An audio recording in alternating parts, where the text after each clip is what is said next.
पुरपतिं भज विश्वनाथम् आशां विहाय परहि त्यपरस्य निंदां वाचं मनो। हो गया समय? जी सर, अब स्टार्ट करते हैं। मैडम भी जुड़ हाँ, रही हैं। स्टार्ट कीजिए। जी। अज्ञानतिम्रान्धस्य ज्ञानाञ्जनशलाकया चक्षुरोन्मिलितं येन तस्मै श्रीगुरुवे नमः। माँ सरस्वती एवं समस्त विद्वत अतिथियों का स्वागत एवं अभिनंदन करते हुए मैं प्राचार्य मैडम की अनुमति से इस कार्यक्रम को आरंभ करने जा रही हूँ। हमारी भारतीय परंपरा का मूल स्वर है अद्येतु मंगलाचरणम, अर्थात किसी भी शुभ कार्य के प्रारंभ में मंगलाचरण का विधान है। इस हेतु मैं वीणावादिनी माँ सरस्वती की वंदना के लिए हमारे महाविद्यालय की अंग्रेजी विभाग की सहायक प्राध्यापक प्रोफेसर अंजू हलवाई और प्रोफेसर झरना पटेल मैडम को सादर आमंत्रित करती हूँ।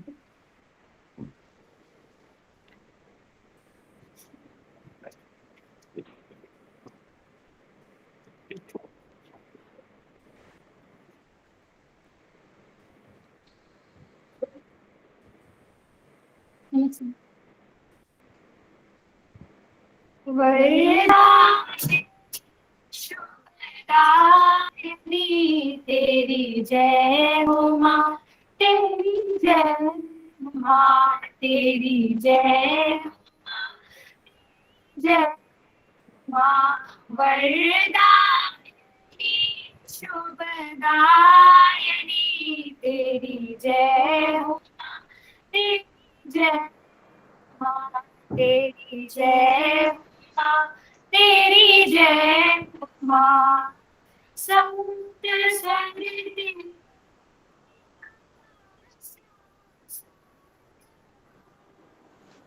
जगत का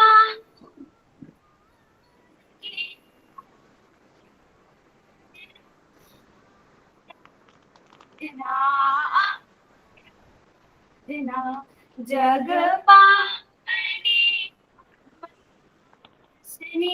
तेरी जय हो माँ, तेरी जय माँ, तेरी जय हो माँ, तेरी जय माँ, वरदायिनी शुभदायिनी तेरी जय माँ, तेरी जय माँ, तेरी जय माँ, तेरी जय माँ, तेरी जय तेरी जय।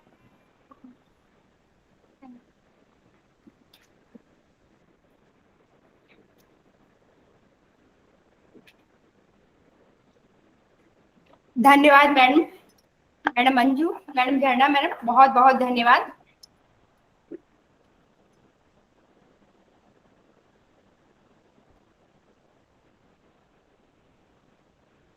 आवाज नहीं आ रही है ठीक से। जी सर, आ रही सर? आवाज नहीं आ रही है। अब हाँ ठीक है। अब आ रही है। जी जी सर। जैसा कि हमारी वैदिक परंपरा अतिथि देवो भव की रही है, सभी सम्माननीय अतिथियों का डीपी विप्र महाविद्यालय बिलासपुर छत्तीसगढ़ का आईपीएसी एवं हिंदी विभाग पंडित राम नारायण शुक्ल की स्मृति में एक दिवसीय अंतर्राष्ट्रीय वेब संगोष्ठी में हार्दिक स्वागत एवं अभिनंदन करता है।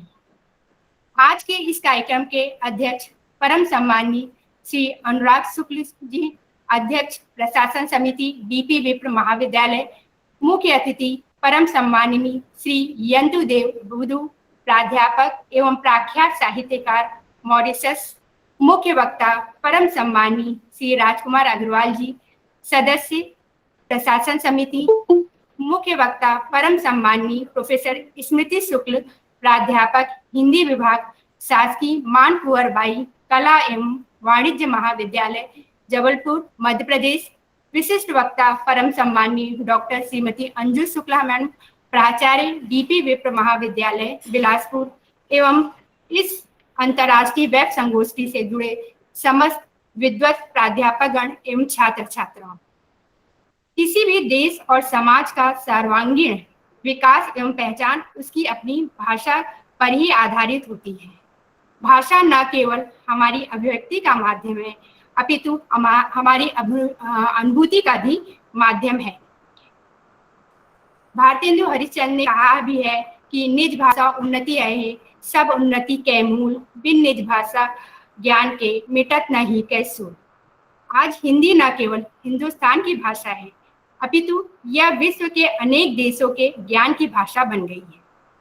इसका मूल आधार एक तरफ हमारी सांस्कृतिक चिंतन वसुधैव कुटुंबकम का है, तो दूसरी तरफ आधुनिक युग में भूमंडलीकरण का सिद्धांत है, जो हिंदी को विश्व जनमानस की भाषा बनाने में सहायक हो रही है।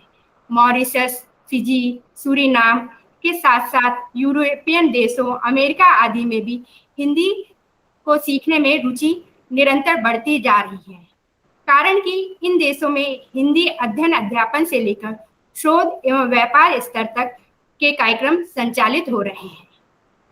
हिंदी आज भारत में ही नहीं, अपितु अंतर्राष्ट्रीय स्तर पर भी अपनी पहचान बनाती जा रही है, जिसका प्रमाण अंतर्राष्ट्रीय स्तर पर हो रहे विश्व हिंदी सम्मेलन के सफल आयोजन से सहज ही लगाया जा सकता है। अब मैं कार्यक्रम को आगे बढ़ाते हुए कार्यक्रम के मुख्य वक्ता के रूप में हमारे बीच उपस्थित महाविद्यालय प्रशासन समिति के अग्रणी सदस्य और प्रदेश के उत्कृष्ट उद्योगपति, चिंतक, विचारक, परम श्रद्धेय श्री राजकुमार अग्रवाल सर जी को मैं सादर आमंत्रित करना चाहती हूँ। आमंत्रित करती सर। धन्यवाद सुरुचि मैडम। आज के इस महत्वपूर्ण और अंतर्राष्ट्रीय कार्यक्रम में हिंदी दिवस के विशेष मौके पर जुड़े हुए और जिनके उपस्थिति से हमें बड़ा गौरव अनुभव हो रहा है, श्री यंतुदेव बुद्धू जी, आप मॉरिशस में रह के इतना महत्वपूर्ण कार्य कर रहे हैं, इसकी जानकारी भी हमें कम थी और उम्मीद है कि आप अपने काम में आगे बढ़ने में सफल होंगे। हिंदी प्रचारणी सभा का जैसे आपने बताया कि अनेक गतिविधियां चल रही हैं। मैडम स्मृति शुक्ला प्रोफेसर जबलपुर से जो आई हुई हैं, त्रिभुवनाजी शुक्ल जी हमारे शिक्षण समिति के chairman, Anurag principal madam Anju Shukla madam, संचालन कर रही आयोजक सुरुचि मिश्रा मैडम, और भरपूर अच्छी तकनीकी टीम हमारी जो है, जो बहुत ही मेहनत से और कुशलता के साथ निरंतर आगे बढ़ के इस तरह के उपयोगी कार्यक्रमों में अपना भरपूर योगदान दे रही है। विश्वास विक्टर जी और ऋचा हांडा मैडम।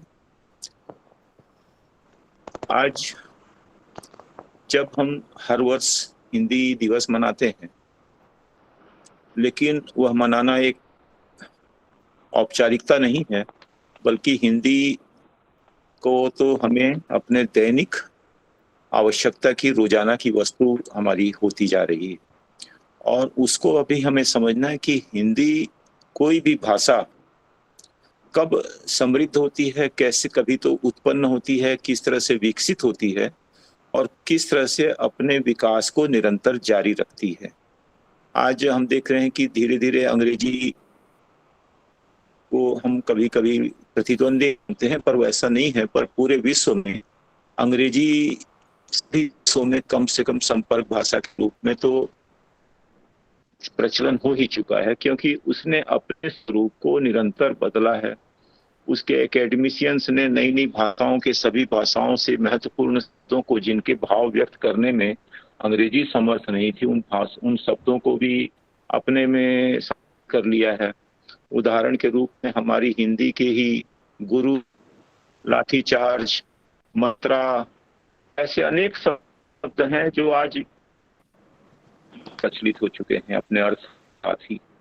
तो इस तरह से जो भी भाषा, सिर्फ किस भाषा को हमें संचालित करना है और बढ़ाना है और प्रयास करना है, प्रयास तो आवश्यक है, परंतु उतने से कोई भाषा आगे नहीं बढ़ती जब तक वह अपने भावों को व्यक्त करने के लिए अधिक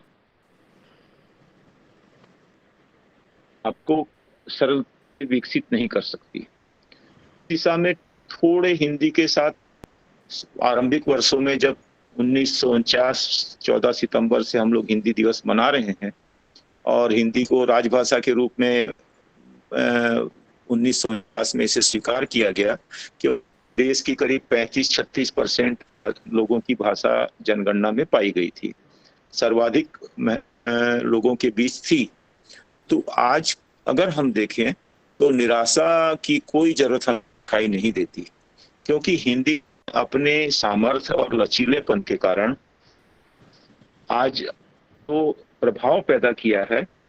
उसके अनेक कारण हैं। एक तो तकनीकी विकास भी है, जिससे आज हमें टाइपिंग, व्हाट्सएप और इन्हें जिन्हें भले ही हम दुराव के भाव से देखते हैं, पर इससे लोक जीवन हमारे हिंदी का बड़ा प्रभुत्व बढ़ा है। कंप्यूटर तकनीक से भी अगर हम इसको हिंदी को विकास ही मिला है। जब से ये डिजिटल में आया है, हमने देखा कि हिंदी समाचार पत्रों का, साहित्य का बड़ा प्रसार हुआ, में कोई शक नहीं है। दूसरी आवश्यकता, एक हम अगर देखें तो कोई भी भाषा आवश्यकता के हिसाब से उससे भी बाजारवाद का बड़ी भूमिका रहती है। जैसे कोई भी प्रोडक्ट है वह लोकप्रिय हो जाता है जब वो बाजार में सही से अपने आप को प्रस्तुत करता है। तो हिंदी भी अब हिंदुस्तान की आर्थिक वृद्धि के साथ, चूंकि और आयोजन हमारे देश में इंटर स्टेट आवर्जन बढ़ा है एक दूसरे स्टेट में जाने का, तो अपने आप ही बिना किसी थोपे गए प्रयास के अपने आप ही हिंदी हमारी एक संपर्क भाषा के रूप में विकसित हो रही है।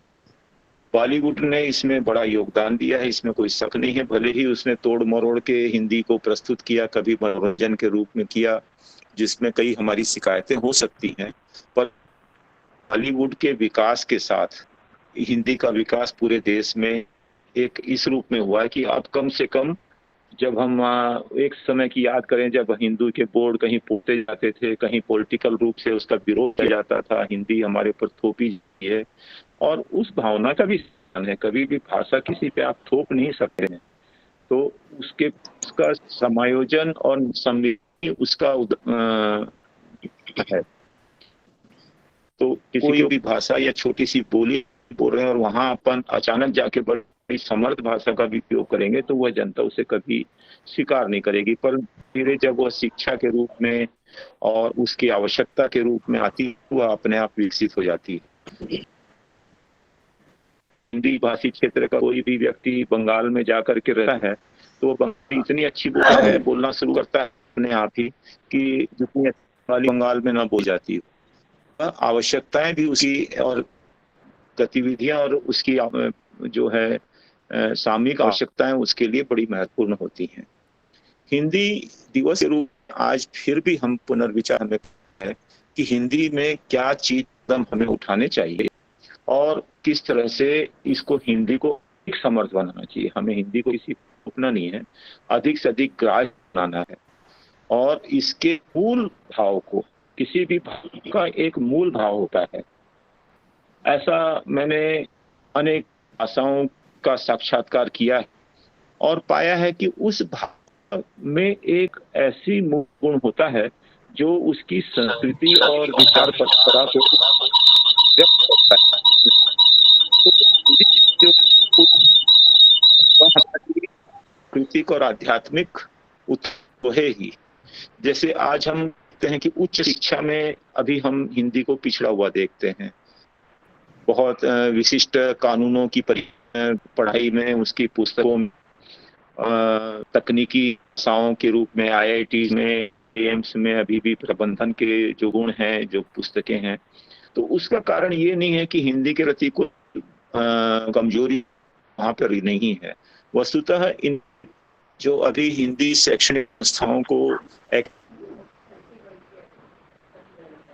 और इस तरह के कोई प्रयास कम दिखाई देते हैं कि उच्च स्तर के नवीन विज्ञान को, नवीन शोधों को, नवीन विमर्शों को, नवीन विचारों को हिंदी में किस तरह से सुग्राह्य रूप से लाएं, इसका अब हमें उच्च स्तर के प्रयास हमें करने हैं। आम जन में तो उसका प्रसार काफी तेजी से हो रहा है। परंतु उच्च शिक्षा में अब हमें ये भी सोचना है कि हिंदी में वह सामर्थ्य है कि विभिन्न भाषाओं में आज जब विज्ञान का कार्य हो रहा है, शोध का कार्य हो रहा है, प्रबंधन का कार्य हो रहा है, तो मेरा 100% विश्वास इसलिए नहीं है कि हम हिंदी भाषा क्षेत्र के हैं या हिंदी को पसंद करते हैं, बल्कि उसके मूल करके हम देखते हैं तो उसमें गहन, जैसे हमने सबसे पौराणिक और विज्ञान अध्यात्म के रूप में, तो संस्कृत और वो जिसकी बेटी एक हिंदी है, वह उस रूप में आज हम देखते हैं कि वो बड़ी तेजी से विकसित है और उसमें गहरे भावों को व्यक्त करने वाली शब्दावली है। और तो इसी तरह से अब हमें बहुत तेजी से विज्ञान, तकनीक, शोध कि हम बड़े उदार रूप से इसको आगे बढ़ाएं, रूप से थोड़ा आगे बढ़ाएं, लेकिन इसका यह बड़ा है। मैं अपने व्यक्तिगत अनुभव से जानता हूँ कि मैं हिंदी का उपयोग करते समय सामान्य रूप से उर्दू के शब्दों या सामान्य शब्दों का उपयोग बहुत करता था, परंतु जैसे जैसे मेरा अध्ययन बढ़ते गया तो मुझे पता भी नहीं चला कि कब मेरी हिंदी में मैं थोड़ी अच्छी हिंदी की ओर आज। लेकिन अचानक कभी एक बार मैंने किसी एक संस्था में बात करते समय एक ने, सरदार जी थे, उन्होंने अचानक कि ऐसी हिंदी बोलते कैसे? आश्चर्य हुआ। मैंने कहा मैं तो अपनी सामान्य भाषा बात कर रहा हूँ, मैं कोई बना के नहीं बात कर रहा हूँ। तो लेकिन अभी तो मुझे सब समझ में आया कि धीरे की गहराई में जाते हैं तो हिंदी शब्दों को ही इसके लिए उपयुक्त भी पाते हैं। इसलिए नहीं कि हमें हिंदी का उपयोग करना है, करके नहीं कर रहे हैं, हम पाते हैं कि उसके लिए के पास इतनी सामर्थ्य है कि हम मेरे से मेरे विचारों को, ये तो भाषा का मूल रूप यही है। भाषा का रूप कोई हमारे इसलिए नहीं है कि कोई उसका हमारा अभिमान और ये हम कुछ करना है, वह एक वाहक है कि हमारे जो भी भाव हैं, हमारे विचार हैं, वो आप तक पहुंचाने के लिए मैं कुछ शब्दों का उपयोग करता हूँ, एक व्याकरण के सहित उसको सुचारू रूप से समझाऊं। मेरे हिसाब से, मैंने जब मेरी रिसर्च के हिसाब से, तो दुनिया में कोई भी भाषा इतनी नहीं है आज भी कि वह अपने आप को सारे व्यक्तियों उसी रूप में समझाने रूप में मैं सोच रहा हूँ। वह एक कोड वर्ड की तरह ही है शब्द जो होते हैं भाषा, कि मैं अधिक से अधिक के साथ उसको अधिक से अधिक बेहतरी की ओर पा सकूं। इसीलिए हर भाषा में निरंतर अनुसंधान, शोध और उसे समर्थ बनाने के प्रयास निरंतर जारी रहने चाहिए। भले ही कोई भी भाषा कितनी भी विकसित हो जाए, मनुष्य के विचार आते रहते हैं, नए नए विचार बढ़ते रहते हैं, उसके लिए नई नई तरह प्रक्रियाएं की आवश्यकता है। यह हम समझ सकते हैं कि हम लोग अक्सर कहावतों का उपयोग करते हैं, क्योंकि हम कहावत के उसके भाव को नहीं पहुंचा पाते। हम कभी कविताओं का उपयोग करते हैं क्योंकि उसके बिना हम गद्य में पहुंचा पाते। कभी गद्य का अच्छे अनुसंधान के लेखकों का उपयोग करते हैं। तो इस तरह से मनोभावों को वास्तव में पहुंचाने के। अब मैं एक सिंपल सा उदाहरण दे रहा हूं कि हमने बहुत किया है अध्यात्म में। दुनिया में सबसे गहरा अध्यात्म हमारे पास, इसमें कोई शक नहीं है। भले ही मैंने और सभी अनेक देशों के अध्यात्म का भी वो किया है, और वो भी कोई कमजोर नहीं, वस्तुतः बहुत ही मजबूत है। और कई प्रैक्टिकली व्यवहारिक तौर पे तो हमसे भी आध्यात्मिक आज पाश्चात्य देश हो चुके हैं। जितना झूठ वो बोलते हैं, हम लोग उससे अधिक झूठे हो गए हैं, अधिक चालाक हो गए हैं, और जो मानवीय गुण हैं हमसे ज्यादा दूसरे देश भी, जापान में आप जाएंगे, फिनलैंड में जाएंगे, आप अपना इतना सहयोग पाएंगे, इतना मानवीय संवेदना पाएंगे, तो कई बार लगता है कि हमने किया है कि इन्होंने ज्यादा काम किया है। और हमारे यहाँ इतना ज्यादा हम सामाजिक जीवन में एक तरह से आडंबर से युक्त हो चुके हैं, चालाकी से किसी से बात करते हैं, झूठ बोलने में अपनी संकोचित नहीं होते बल्कि गर्व समझते हैं। यह इस तरह की आम धारणा हमारे समाज में जो प्रचलित है, इनका भी हमारे भाषाओं पे, ज्ञान पे, विज्ञान पे बड़ा असर पड़ा है। तो हमें इन सब चीजों की अपनी खूबियों को भी उभारना है और अपनी अच्छाइयों को प्रकट करना है, किस तरह से हम अच्छा बनाए और कैसे अच्छी भावना बनाए, कैसे हम समावेशी व्यक्तित्व वातावरण के साथ साथ इस भाषा का जो इतनी महत्वपूर्ण कुंजी। आज के दिन ये कहना कि अंग्रेजी ने हिंदी को दबा दिया है, पीछे छोड़ दिया है, या हिंदी का अंग्रेजी प्रभुत्व हुआ है। हालांकि हम कभी अंग्रेजी हटाओ आंदोलन से भी डॉक्टर लोहिया के हुए थे और महसूस करते थे, लेकिन आज की यह सच्चाई, जिसे हम माने या न माने, अंग्रेजी का विरोध करके हम किसी भी चीज में समर्थ नहीं हो सकते, उसके साथ मित्र करके हम आगे बढ़ सकते हैं। वो से कोई हिंदी को हमें खतरा नहीं है।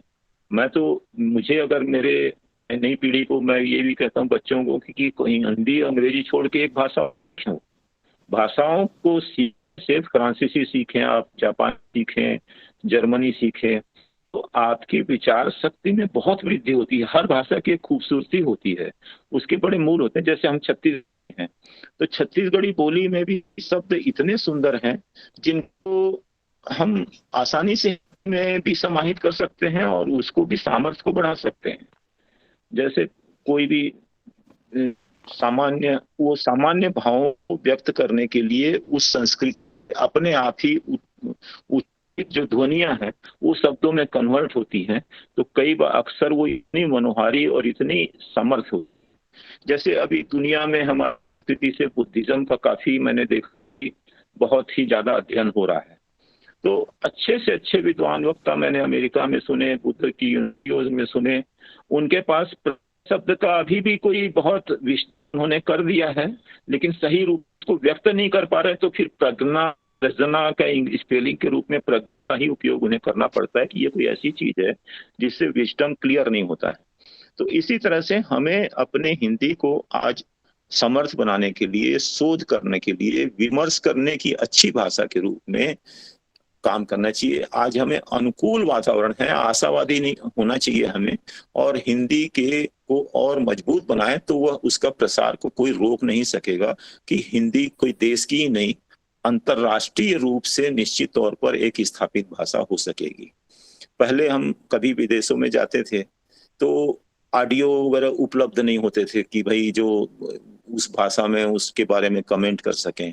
अभी अनेक स्थानों पर हिंदी का, जब भारत के लोग विदेशों में गए हैं, वहां पे एनआरआईज की संख्या बढ़ रही है, उच्च शिक्षा में उनका महत्व बढ़ रहा है, तो उनके परिवार और वो सब जा करके आज हम देखते हैं सब में अपने बच्चों को हिंदी सिखाने के प्रति रुझान बढ़ा है, घटा नहीं है।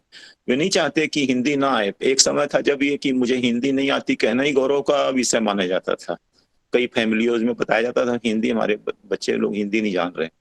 वो आज भी है कई जगह, क्योंकि वो इनकी प्राथमिक शिक्षा हिंदी में होती है, पर अंग्रेजी में ही होने शुरू हो गई है। लेकिन सभी भारतीयों में ये आत्मविश्वास अभी कम से कम मैं देखता हूं कि सभी अपनी भाषा संस्कृति को लेके अभी जागरूक हैं, उसके प्रति चिंता व्यक्त कर रहे हैं और हिंदी अपने बच्चों को पढ़ाना चाहते हैं, ऐसा मेरा अनुभव है। आप इतने विद्वानों के बीच मुझे कोई ज्यादा बोलने की क्षमता भी नहीं है कि मैं आप लोगों के सामने कोई प्रकट करूं, बहुत अच्छे, बल्कि लोगों को सुनने के लिए उत्सुक हैं कि इस तरह से अपने देश के गौरव, अपनी भाषा के गौरव, ये सभी गौरव जब तक हमारी सामर्थ्य बढ़ाएंगे, हम अपने आप को एक अच्छे इंसान के रूप में बनाएंगे और कुशलता का वृद्धि करेंगे, नए अनुसंधानों का स्वागत करेंगे, नई चीजों को पाएंगे, नए विचारों को पाएंगे। हमारे देश में अभी हम 47 में आजाद हुए, 75 साल हो गए हैं बोलते हैं, परंतु मुझे नहीं लगता कि वास्तव में वह एक भौतिक राजनीतिक आजादी जरूर थी, हम चला रहे थे, लेकिन मानसिक रूप से हम हमारे उसमें हम जकड़ाहट में फंस गए थे। निश्चित तौर पर विज्ञान के क्षेत्र में, कृषि के क्षेत्र में, अनेक क्षेत्रों में हमने अच्छी तरक्की की, परंतु 47 में ही आजाद हुए। जब हम चीन या जापान या और देशों की ओर देखते हैं तो हम अपने आप को थोड़ा पीछे पाते हैं। निश्चित तौर पर आज हम अपने आप में एक महत्वपूर्ण पड़ाव पर हम पहुंचे हैं, एक बड़ी इकोनॉमी हमारी हुई है, लेकिन तो उसके कारण ये है कि हम काफी समय तक एक दुविधा सी स्थिति में रहे। हमारे पास एक वामपंथी टाइप की कोई चीज ऐसी जकड़ ली हमको कि लगा विदेशी विचार, कोई विदेशी वो है। लेकिन आज हम उससे निश्चित तौर पर मुक्त हो रहे हैं कि हम अपने स्वतंत्र विचार कर सकते हैं, अपने आप को देख सकते हैं। हमारी एक उदार सहिष्णुता और ज्ञान की सीमाओं का विस्तार हो रहा है, और सबसे अधिक हमारे विजन का विस्तार हो रहा है। तो आज देश जिस मौके पे खड़ा है वह उसमें हिंदी का बहुत अधिक योगदान है। जब मैं देखता हूं कि जैसे आज उच्च शिक्षण संस्थाओं में विश्व की अनेक, हार्वर्ड से लेकर के MIT, चाहे वो अमेरिका की हो चाहे हिंदुस्तान की बड़ी शिक्षण संस्थाओं में मुझे जाने का मौका मिलता है, तो मैं देख रहा हूं कि उसमें हिंदी मीडियम से पढ़े हुए छात्रों का भविष्य में निरंतर उतना ही योगदान है जितना अंग्रेजी मीडियम से पढ़े हुए छात्रों का। वे भी कहीं प्रतिभाओं में और आगे बढ़ने में कमजोर नहीं है। तो आज हम इतने समर्थ हो चुके हैं कि हम अनेक भाषाओं के साथ अपने देश का निर्माण करें और उसके गौरव को पाएं और आगे बढ़ें। मैं आपको धन्यवाद देना चाहता हूं। आप लोगों ने मुझे बोलने का मौका दिया, शांति से सुना। मुझे जितना ज्ञान नहीं है जितना आप लोगों के सामने, फिर भी आप लोगों ने धैर्य रखा, इसे तो आप सबका आभार प्रकट करता हूं। धन्यवाद मैडम। बहुत बहुत धन्यवाद सर। सर, आपने बताया कि हिंदी की शब्दावली बहुत ही विकसित है और इसका जो व्याकरण है वो बहुत ही समृद्ध है, और निश्चित ही हिंदी बहुत ही समृद्ध भाषा है और इसका जो प्रसार है वो निरंतर बढ़ता ही जाएगा। चाहे व्यापार का क्षेत्र हो, चाहे शोध के क्षेत्र हो, निरंतर हिंदी का विकास होता ही रहेगा। बहुत बहुत धन्यवाद सर। आपके इस ज्ञानवर्धक वक्तव्य से हम सभी बहुत लाभान्वित हुए। अब मैं कार्यक्रम के अध्यक्ष परम सम्माननीय श्री अनुराग शुक्ल सर को सादर आमंत्रित करती हूँ कि वे अपने आशीर्वचनों से हमें लाभान्वित करें। आवाज आ रही है मैडम? जी जी सर, आ रही है। आज के इस महाविद्यालय द्वारा आयोजित हिंदी दिवस पर हमारे इस कार्यक्रम के मुख्य अतिथि श्री यंतु देव बुद्धू, प्राध्यापक एवं साहित्यकार मॉरिशस, प्रोफेसर श्री स्मृति शुक्ला जी, मान कुंवर बाई महाविद्यालय जबलपुर से, हमारे महाविद्यालय के प्रशासन समिति के वरिष्ठ सदस्य श्री राजकुमार अग्रवाल जी, हमारी प्राचार्य श्रीमती अंजू शुक्ला जी, और इस कार्यक्रम की संयोजक सुरुचि मिश्रा जी एवं समस्त प्राध्यापक छात्रगण, मैं आप सभी का हार्दिक अभिनंदन करता हूं। मेरा ऐसा मानना है कि विगत 20 वर्षों से या उससे भी कुछ पहले से संपन्न घरानों के बच्चे अंग्रेजी माध्यम में अध्ययन कर रहे हैं। लगभग एक होड़ सी मची है कि बच्चों की शिक्षा अंग्रेजी माध्यम में ही कराई जाए। मेरा खुद का मिडिल तक की पढ़ाई अंग्रेजी माध्यम में कराई गई। इसके पीछे मुझे ऐसा लगता है कि हमारे देश में जो व्यवस्था है व्यवसायिक शिक्षक की, चाहे वो इंजीनियरिंग हो, मेडिकल हो, लॉ का विषय हो, और अन्य सारे विषय के जितने भी कोर्सेज हैं सब अंग्रेजी में ही माध्यम में ही पढ़ाए जाते हैं, और इसमें उच्च गुणवत्ता की अंग्रेजी की आवश्यकता होती है। और इन सब चीजों के कारण ज्यादातर परिवार के बच्चे अंग्रेजी माध्यम में ही अध्ययन करते हैं। जोरदार पानी गिरा और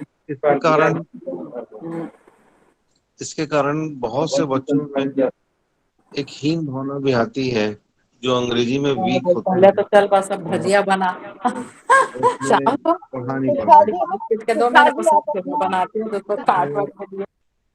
शिखा जी ऑफ।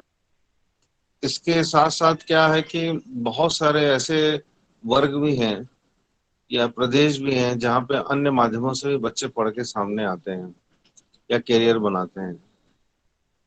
तो हम सबके बीच एक गहन चिंतन का विषय है कि कैसे भी हो या कोई ऐसी व्यवस्था निर्मित की जाए जिसमें आने वाले समय में जो व्यावसायिक पाठ्यक्रम है वो सब हिंदी माध्यम में भी व्यवस्थित हो, जिससे हिंदी का विकास हो और आने वाली पीढ़ियों पर अंग्रेजी हावी ना हो, लोग हिंदी भाषा में बोलने में हिचकिचाए ना, उसको स्वीकारें। हमारे देश में ही हिंदी का कई जगह अपमान हो रहा है, लोग उसको स्वीकारने में हिचकते हैं, हिंदी बोलने में लोगों को शर्म आती है। तो इस मन से एक विवेचना की जरूरत है हिंदी दिवस के दिन कि कैसे हम इस व्यवस्था बनाएं कि आने वाले वर्षों में हिंदी के पाठ्यक्रम हर विषय में हर जगह सुलभ हो।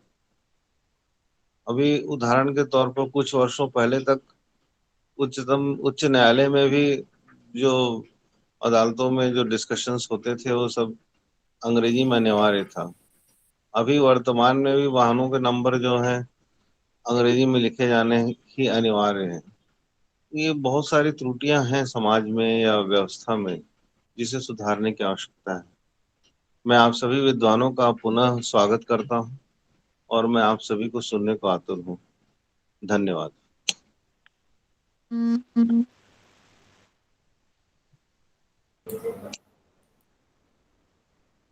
बहुत बहुत धन्यवाद सर। सर, आपने बताया कि अभी भी हमें हिंदी के विकास के लिए और भी प्रयासरत होना होगा और हमारे इस वेबिनार में बहुत ही विद्वत शिक्षाविद भी जुड़े हुए हैं और निश्चित ही वो इस बात को ध्यान में रखेंगे और इसके विकास के लिए प्रयास भी करेंगे कि हिंदी शिक्षा के हर क्षेत्र में, समाज के हर क्षेत्र में वो विकसित रहे और अपने स्थान को और आगे ले जाए। धन्यवाद सर, बहुत बहुत धन्यवाद सर। आज हमारे लिए यह बहुत गौरव की बात है कि हमारे बीच सम्माननीय श्री यंतुदेव बुद्धू जी उपस्थित हैं। आप प्राध्यापक एवं वरिष्ठ साहित्यकार मॉरिशस से हैं। आपकी अनेक साहित्यिक एवं सांस्कृतिक गतिविधियों में प्रमुख भागीदारी रही है। आपके अनेक आलेख यथा मॉरिशस में हिंदी भाषा की दशा एवं दिशा, नारी की एकरूपता की खोज, हिंदी व प्रवासी भारतीय, राम और आदिवासी साहित्य आदि समय समय पे राष्ट्रीय एवं अंतर्राष्ट्रीय स्तर पर आलेख प्रकाशित होते रहते हैं। आपकी कई कहानी संग्रह भी हैं जिनमें बस चली गई, मेरी घड़ी आदि बहुत ही चर्चित बाल कहानी संग्रह प्रकाशित हैं। आप हिंदी भवन, संदेश, हिंदी प्रचारणी सभा का सूचना पत्र के संपादक हैं। आपको अनेक राष्ट्रीय और अंतर्राष्ट्रीय सम्मान से भी अलंकृत किया गया है, जैसे आधारशिला सम्मान नैनीताल भारत 2003, हिंदी साहित्य अकादमी सम्मान मॉरिशस 2014, दिशा मॉस्को रूस तथा साहित्यिक सांस्कृतिक शोध संस्था मुंबई 2017, परिकल्पना भाषा सम्मान परिकल्पना संस्था लखनऊ 2018, विश्व हिंदी मैत्री सम्मान साहित्यिक सांस्कृतिक शोध संस्था मुंबई 2020 द्वारा ऐसे अनेक सम्मानों से आपको अलंकृत किया गया है। सर, आपको हम सभी अपने बीच पाकर बहुत ही गौरवान्वित महसूस कर रहे हैं। मैं सर को उनके वक्तव्य के लिए सादर आमंत्रित करना चाहती हूँ। बहुत बहुत धन्यवाद मैडम जी। सबसे पहले सभी अतिथियों को, सभी महानुभावों को मेरी ओर से, मॉरिशस की ओर से नमन है। आप हमारा नमस्कार स्वीकार करें और हिंदी दिवस की अनंत शुभकामनाएं। देखिए, जहाँ तक मैं समझ रहा हूँ, हिंदी दिवस का मनाना समझ लीजिए एक श्रद्धांजलि स्वरूप है उन पूर्वजों के प्रति, उन लोगों के प्रति जिन्होंने हिंदी का बीजारोपण किया पूरी दुनिया में, जिन लोगों ने मेहनत की, हिंदी के पठन पाठन के लिए काम किया और आज हिंदी पुष्पित पल्लवित हुई है और पूरी दुनिया में हिंदी का बोलबाला है। देखिए, मॉरिशस में विश्व हिंदी सचिवालय की स्थापना हुई है और आज वहाँ के सूचना पत्र के ज़रिए हमें पता चलता है कि पूरी दुनिया में हिंदी दिवस मनाया जाता है और कैसे-कैसे देशों में हिंदी दिवस मनाते हैं। इसका मतलब तो यही है कि हिंदी का पठन-पाठन उन देशों में भी हो रहा है, जहाँ हम सोच भी नहीं सकते, ऐसे-ऐसे देश हैं। और मैं एक बात पर विशेष ज़ोर देना चाहूँगा कि भारत से जितने गिरमिटिया मज़दूर निकले थे और पूरी दुनिया में बसे, उन लोगों का बड़ा हाथ रहा है हिंदी भाषा के फैलाने में। हिंदी भाषा आज अगर पूरी दुनिया में फैली है, तो यह श्रेय उन गिरमिटिया मज़दूरों को जाता है, जिन लोगों ने केवल हिंदी भाषा ही नहीं बल्कि धर्म संस्कृति को भी जीवित रखा है और मॉरिशस इसका एक जीता जागता नमूना है, समझ लीजिए। वैसे मॉरिशस भारत से उतना दूर नहीं है, इसलिए मॉरिशस का संपर्क भारत से ज़्यादा है। हमारे देश में भी हिंदी का पठन-पाठन ज़ोर-शोर से होता है। शुरुआत इस तरह से हुई कि जब गिरमिटिया मज़दूर हमारे देश मॉरिशस में आए, तो वे अपने धर्म ग्रंथ अपने साथ लाए और धर्म ग्रंथ के ही ज़रिए रामायण, गीता, वेद, पुराण के ज़रिए ही, सत्संग के ज़रिए ही यहाँ पर हिंदी की शुरुआत हुई। जिन लोगों को वर्णमाला आती थी, हिंदी थोड़ी आती थी और काफ़ी लोग तो भोजपुरी बोलते थे। भारत के कई जगहों से लोग यहाँ आए, खास करके बिहार क्षेत्र से, उत्तर प्रदेश से। तो यहाँ पर अपने बच्चों को शाम के वक़्त पेड़ के नीचे हिंदी पढ़ने-पढ़ाने की शुरुआत हुई, यानी धर्म ग्रंथों के ज़रिए। हनुमान चालीसा कंठस्थ करवाते थे बच्चों को और फिर रामायण की चौपाइयाँ आदि। इस तरह से हिंदी की शुरुआत हुई, तो धीरे-धीरे वर्णमाला बताने लगे और इस तरह से हिंदी फली-फूली है मॉरिशस में। लेकिन यहाँ पर अगर हम देखें, तो आजकल मॉरिशस में हिंदी भाषा L2 के ज़रिए, यानी कि सेकंड लैंग्वेज के द्वितीय भाषा के रूप में पढ़ाई जाती है, क्योंकि यहाँ पर भी अंग्रेज़ी जो है ये औपचारिक भाषा है यहाँ पर मॉरिशस में। लेकिन इसके साथ-साथ फ्रेंच भाषा भी है। अंग्रेज़ी उपनिवेश होने के साथ-साथ उससे पहले मॉरिशस जो है एक फ्रेंच यानी फ्रांसीसी उपनिवेश भी था। यहाँ पर मॉरिशस के इतिहास के बारे में मैं थोड़ा जानकारी देना चाहूँगा आप महानुभावों को। यहाँ पर 1710 में डच लोग हॉलैंड से जो आए थे, वे छोड़कर चले गए मॉरिशस और उसके बाद 5 साल मॉरिशस खाली रहा और 1715 में फ्रेंच लोग यहाँ पर आए। तो काफ़ी वर्षों तक वे यहाँ रहे और 1810 में अंग्रेज़ लोग आए और युद्ध हुआ और फिर अंग्रेज़ों की जीत हुई। लेकिन जो फ्रेंच लोग थे, उन्होंने अपनी छाप यहाँ छोड़ दी। फ्रेंच भाषा यहाँ पर रह गई और इसीलिए आज भी उन्होंने अंग्रेज़ों से एक ट्रीटी पर एक साइन करवाया कि उनके जाने के बाद भी फ्रेंच भाषा यहाँ रहे और यहाँ पर मॉरिशस में काफ़ी जगहों के नाम, शहर, गाँवों के नाम फ्रेंच में हैं। और फिर ज़मीन जायदाद का कागज़ात जो हैं, वो के कागज़ात भी फ्रेंच में ये लिखे जाते हैं। ज़मीन की बिक्री आदि पर ये फ्रेंच में होता है, लेकिन ऑफ़िशियल लैंग्वेज जो है वो अंग्रेज़ी है।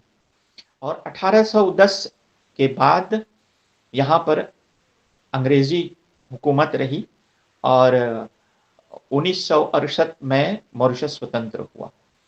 तो अंग्रेजी का पठन पाठन यहाँ पर अंग्रेजी स्कूल में अंग्रेजी के शुरुआत हुई, अंग्रेजी की पढ़ाई।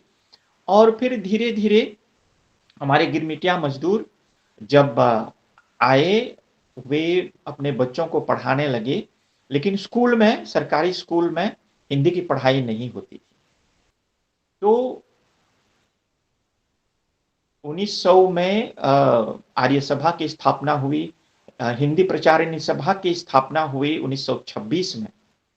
तो 1926 में जब स्थापना हुई हिंदी प्रचारिणी सभा की, तो इस तरह से छोटे छोटे स्कूल जिसको हम बैठका बोलते हैं, गांव-गांव में खुलने लगे और बैठका में बच्चे वर्णमाला सीखते थे और इस तरह से हिंदी की शुरुआत हुई, पढ़ाई की शुरुआत हुई।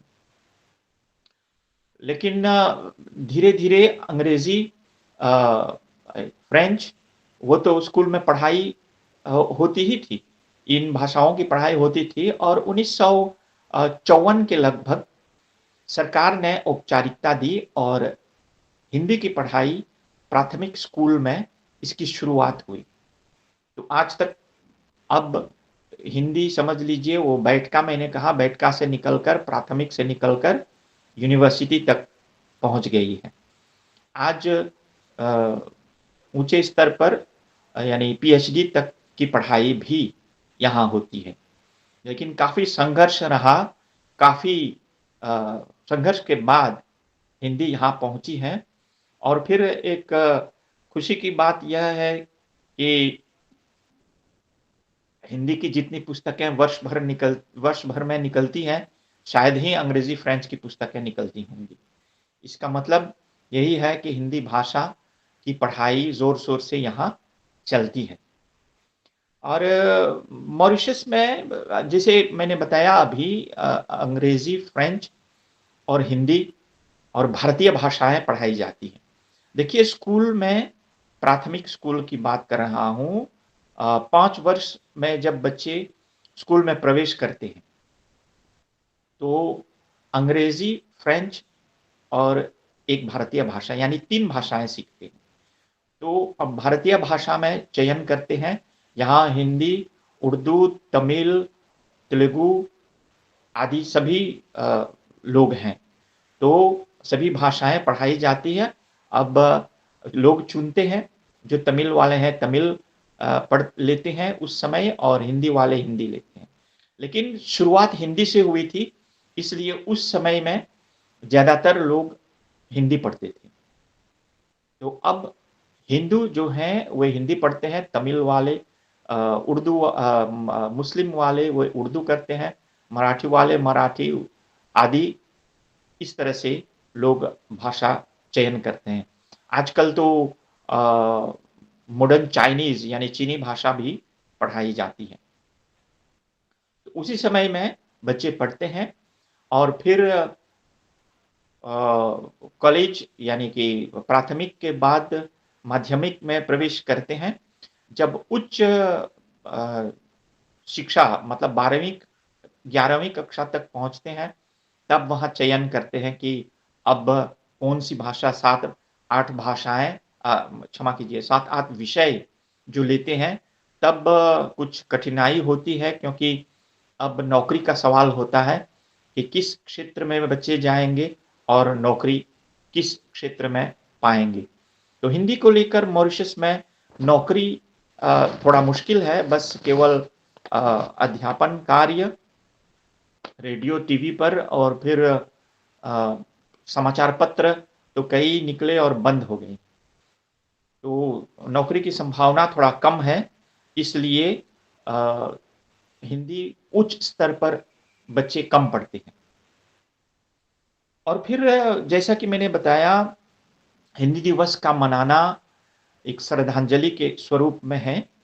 और पहली बार के लिए, वैसे अब तो पूरी दुनिया में हिंदी दिवस मनाया जाता है, और हिंदी प्रचारिणी सभा में पहली बार के लिए 1965 में हिंदी सप्ताह का आयोजन हुआ था, प्रेमचंद सप्ताह का आयोजन हुआ था और उसी अवसर पर हिंदी दिवस का भी आयोजन हुआ था।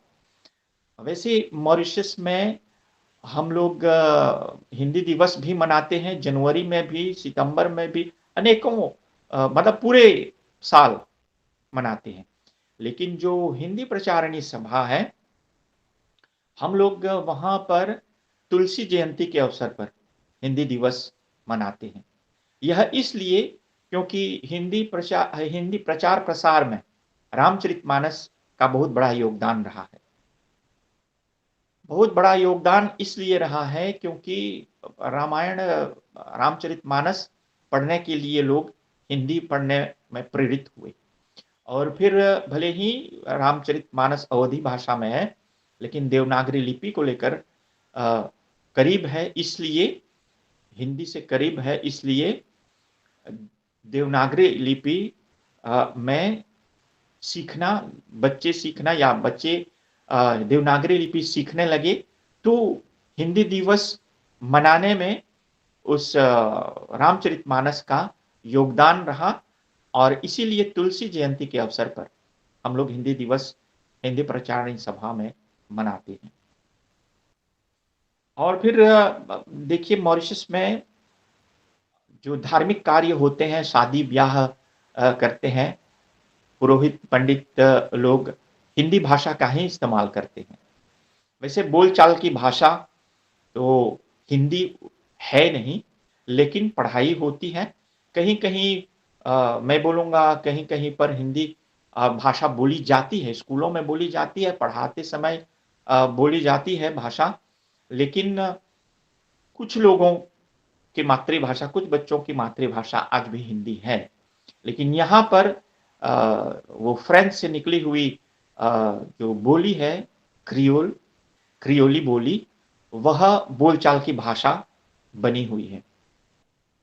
और चहुं ओर बाजार में लें, बस में, सवारी में, कहीं पर भी पब्लिक स्थानों में भी क्रियोली बोली जाती है क्योंकि वो सब लोग समझते हैं। हिंदी को लेकर कुछ कठिनाइयाँ तो है। और फिर देखिए हिंदी भाषा का प्रचार प्रसार मोबाइल के ज़रिए भी होता है और मैं तो आग्रह करूँगा कि मोबाइल पर लोग संदेश भेजते हैं, आप लोग देवनागरी का प्रयोग कीजिएगा। कुछ लोग अंग्रेजी रोमन लेटर्स में हिंदी लिखते हैं, लेकिन अगर हिंदी में ही देवनागरी लिपि का इस्तेमाल करें हिंदी लिखने के लिए तो बहुत ही बढ़िया होगा, क्योंकि कहीं कहीं पर कुछ हिंदी शब्द लिखते समय अंग्रेजी में जब लिखेंगे रोमन लेटर्स को लेकर तो उसका अर्थ कुछ उल्टा निकल जाता है। जो हम बोलना चाहते हैं वो नहीं बोल पाते हैं, वो नहीं लिख पाते हैं, तो इसलिए ऐसा होना चाहिए। और फिर यहाँ की जो पुस्तकें हैं भारत में ज़्यादातर छपती हैं, दिल्ली में, मुंबई में प्रकाशित होती हैं वहाँ पर। यहाँ पर भी कुछ प्रकाशन की समस्याएं तो थी, अब धीरे धीरे ये समस्या कम हो रही है। और फिर देखिए मैं ये सब बता रहा हूँ क्योंकि हिंदी दिवस के अवसर पर वैसे हिंदी पर बात करते हुए, हिंदी की समस्याओं पर विचार करते हुए हिंदी को बढ़ावा मिलता है। हिंदी पर विचार करने के लिए हमें ये शुभ अवसर प्राप्त होता है और फिर एक जागरूकता भी पैदा होती है। वैसे भारत में अभी वो सर ने कहा कि अपनी भाषा में सब कुछ होना चाहिए, यानी कि डॉक्टरी की पढ़ाई के लिए, इंजीनियर की पढ़ाई के लिए। देखिए केवल भारत में नहीं है ऐसा, लेकिन देखिए रूस में, चीन में सभी अपनी अपनी भाषा में सब कुछ करते हैं, लेकिन ये हमारा दुर्भाग्य है कि भारत में ऐसा नहीं है, लोग निर्भर करते हैं अंग्रेजी पर। तो मेरा ये निवेदन है कि इस पर ज़रा विचार किया जाए। और फिर अभी भी कुछ मैंने संदेश में पढ़ा है, अखबार में पढ़ा है कि भारत में काफ़ी कुछ हिंदी को लेकर कार्य हो रहा है। इस क्षेत्र में ये डॉक्टरी भी इंजीनियरिंग भी हिंदी में ही पढ़ाई होगी या हो रही है, शुरुआत हुई है। ये गर्व की बात है और मैं यही कहूँगा कि हिंदी को लेकर हमें सकारात्मक सोचना चाहिए। देखिए, भारत ने ही बताया है कि वसुदेव कुटुंबकम सुस्वागतम सर्वे भवन्तु सुखिनः, ये संदेश ये विश्व गुरु के रूप में भारत आगे आया है।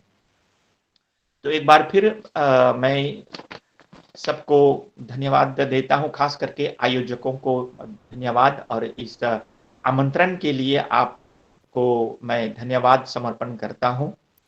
आप लोगों ने मुझे आमंत्रित किया 2 शब्द कहने के लिए, अपना विचार देने के लिए।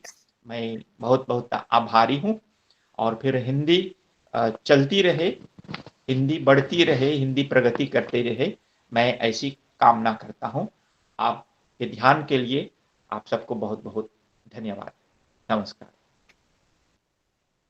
बहुत-बहुत धन्यवाद सर। आपने हिंदी के अंतर्राष्ट्रीय स्वरूप के दशा और दिशा के बारे में बहुत ही विस्तृत से हम सबको बताया। सर, इससे हम सभी बहुत ही लाभान्वित हुए कि आज हिंदी अंतर्राष्ट्रीय स्तर पर किस तरीके से विकास कर रही है। अब मैं कार्यक्रम को आगे बढ़ाते हुए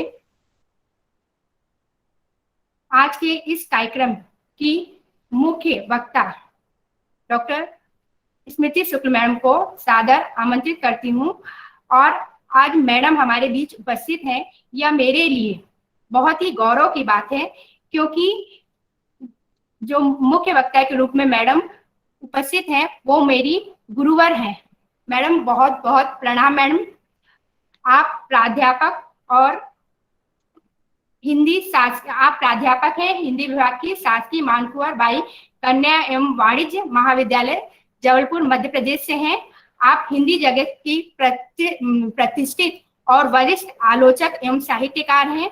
आपके 200 से अधिक आलोचनात्मक लेख और समीक्षाएं समय समय पर प्रकाशित होती रहती हैं और आपके जो आलेख हैं वो राष्ट्रीय स्तर की जो शोध पत्रिकाएं हैं, पहल, परिकथा, वीणा, आजकल, अक्षरा, वागर्थ, साक्षात्कार सहित देश की प्रतिष्ठित पत्र पत्रिकाओं में प्रकाशित होते रहते हैं। निरंतर मैडम के लेख प्रकाशित हो रहे हैं और आपकी अनेक पुस्तकें जैसे हिंदी साहित्य के कुछ विचार, निकष, समय का अनजान पथिक आदि पुस्तकें भी प्रकाशित हो रही हैं और कई पुस्तकें प्रकाशधीन भी हैं।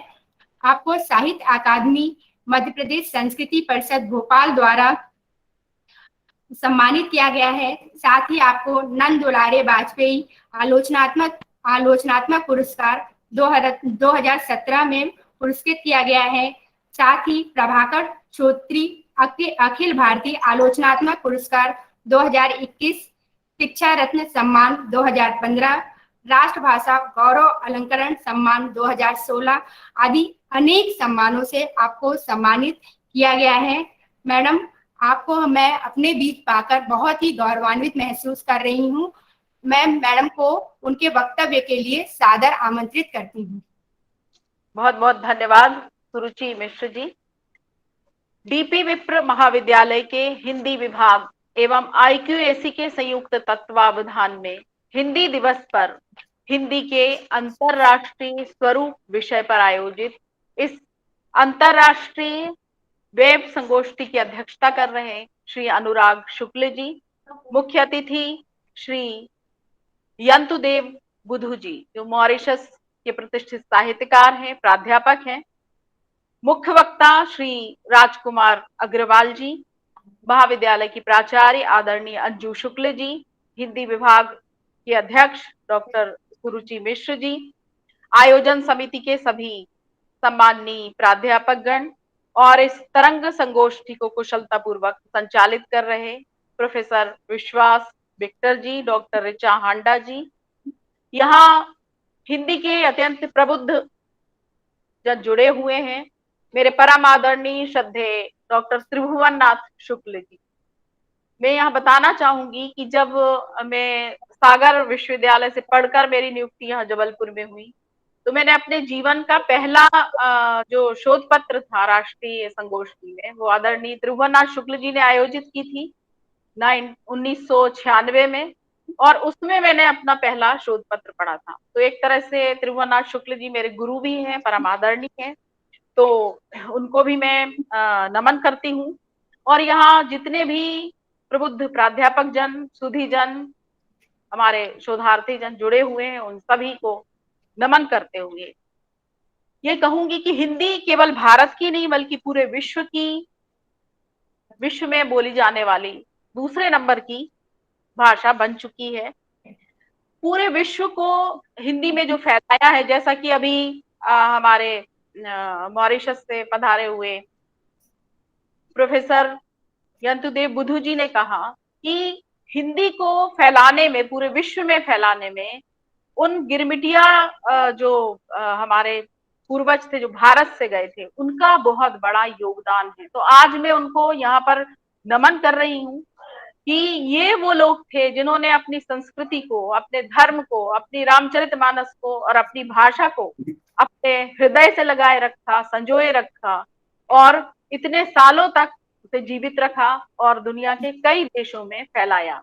आज भी यदि हम देखें तो पूरे विश्व में 3 करोड़ प्रवासी भारतीय हैं, और ये भारतीय जहां जहां भी हैं, ये हिंदी के प्रचार प्रसार में लगे हुए हैं और सब चाहते हैं हिंदी, भले ही देखिए आज राजभाषा ही है ये, यदि हमने आजादी के साथ ही हिंदी को राष्ट्रभाषा बना दिया होता तो आज ऐसी विसंगति उत्पन्न नहीं होती।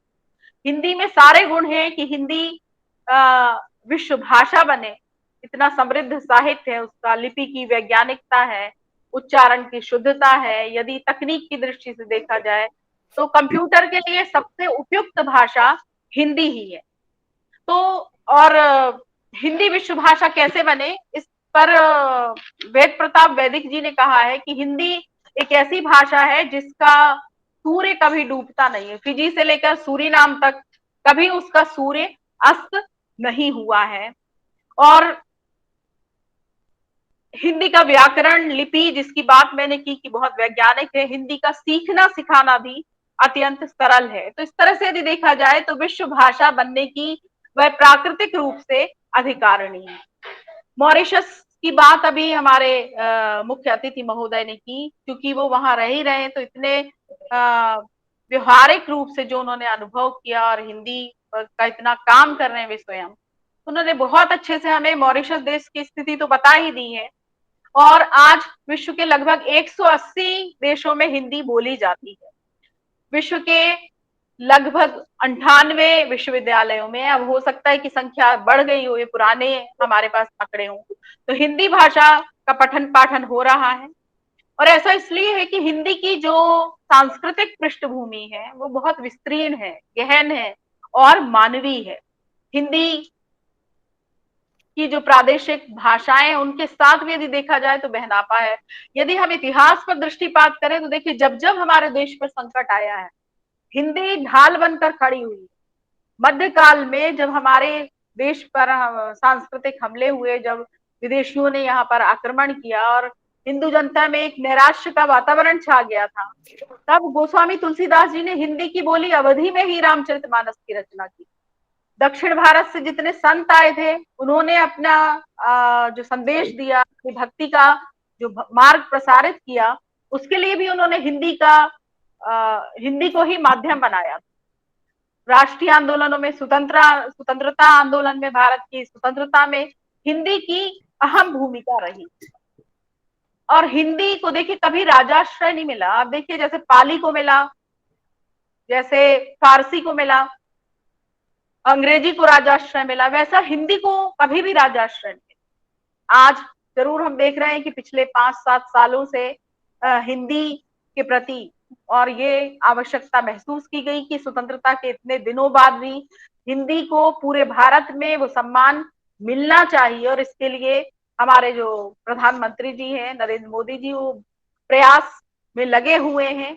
हमारी नई शिक्षा नीति इस बात की परिचायक है।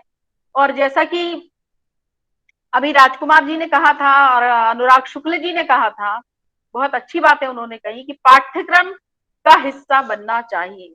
चाहे हमारी इंजीनियरिंग की पढ़ाई हो, चाहे हमारे चिकित्सा की पढ़ाई हो, पाठ्यक्रम हिंदी में होने चाहिए। आज हम देखें कि दक्षिण एशिया हिंदी की जो वैश्विक उपस्थिति है उसके अनेक उदाहरण हमारे सामने हैं। मॉरिशस का उदाहरण तो हमारे मुख्य अतिथि महोदय ने प्रस्तुत किया ही है। दक्षिण एशिया क्षेत्र में सांस्कृतिक समानता होने के कारण भी हिंदी और उर्दू में अनुराग दिखाई देता है। चाहे मॉरिशस हो, ट्रिनिडाड हो, सूरीनाम हो, फिजी हो, इन देशों में हिंदी का अभी भी वर्चस्व है। और क्रियोल के रूप में, जैसा कि आपने कहा था कि क्रियोल के रूप में हिंदी की उपस्थिति है, प्रकारांतर से बढ़ रही है। जापान के ओसाका विश्वविद्यालय में हिंदी पर बहुत काम हो रहा है, कुछ उच्च स्तरीय शोध कार्य भी हुए हैं।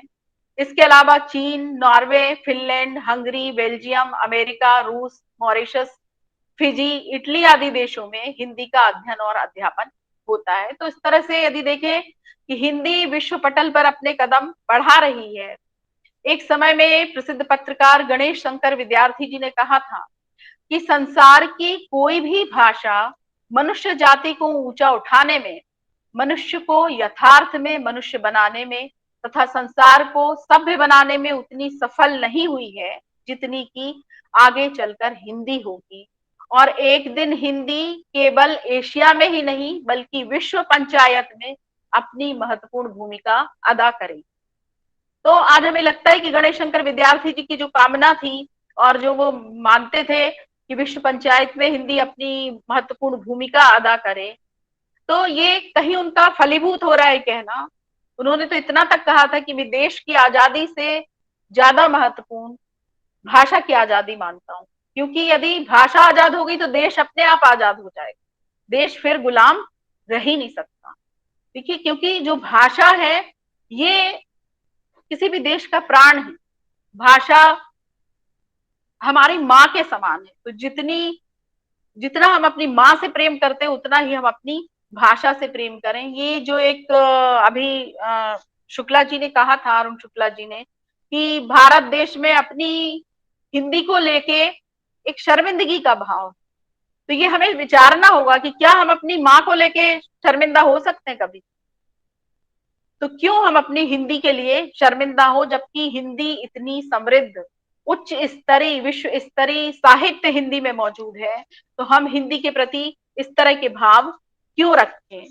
आज जब भूमंडलीकरण का दौर है और देखा जा रहा है कि विज्ञान ने, तकनीक ने, हर क्षेत्र में बाजार ने, क्योंकि ये जो बाजार के कारोबारी हैं इन्होंने हिंदी की ताकत को पहचाना। इनको लगा कि यदि भारत में हमें अपना व्यापार करना है तो हिंदी को बढ़ावा देना ही होगा। भले ही ये हिंदी को जो बढ़ावा मिला बहुत जिसको कहना चाहिए कि बहुत व्यापक स्तर पर नहीं मिला, क्योंकि व्यापार और वाणिज्य की जो भाषा है वो जितनी भाषा उन्हें आवश्यक है, जरूरी समझते हैं, वो उतने का ही उपयोग करते हैं।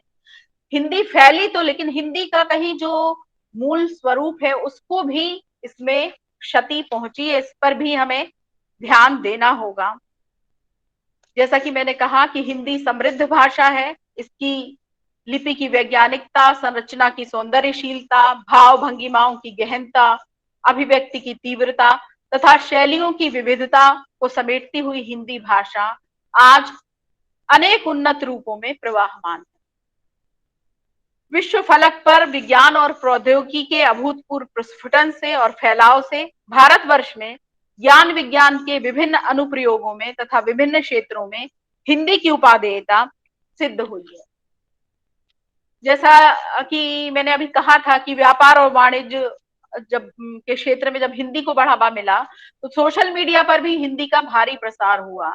भारत में 2003 में ब्लॉग लेखन की परंपरा की शुरुआत हुई और आज हिंदी में ब्लॉग लेखन एक लोकप्रिय विधा के रूप में प्रतिष्ठित हो गया है। साइबर हिंदी के विस्तार से ब्लॉग ने अपनी भूमिका निभाई है। 2014 में हमारी सरकार ने इंटरनेट पर जो वेबसाइट्स के जो पते थे, URL जिसको हम कहते हैं, उसको हिंदी में और अन्य भारतीय भाषाओं में लिखने की सुविधा प्रदान की थी।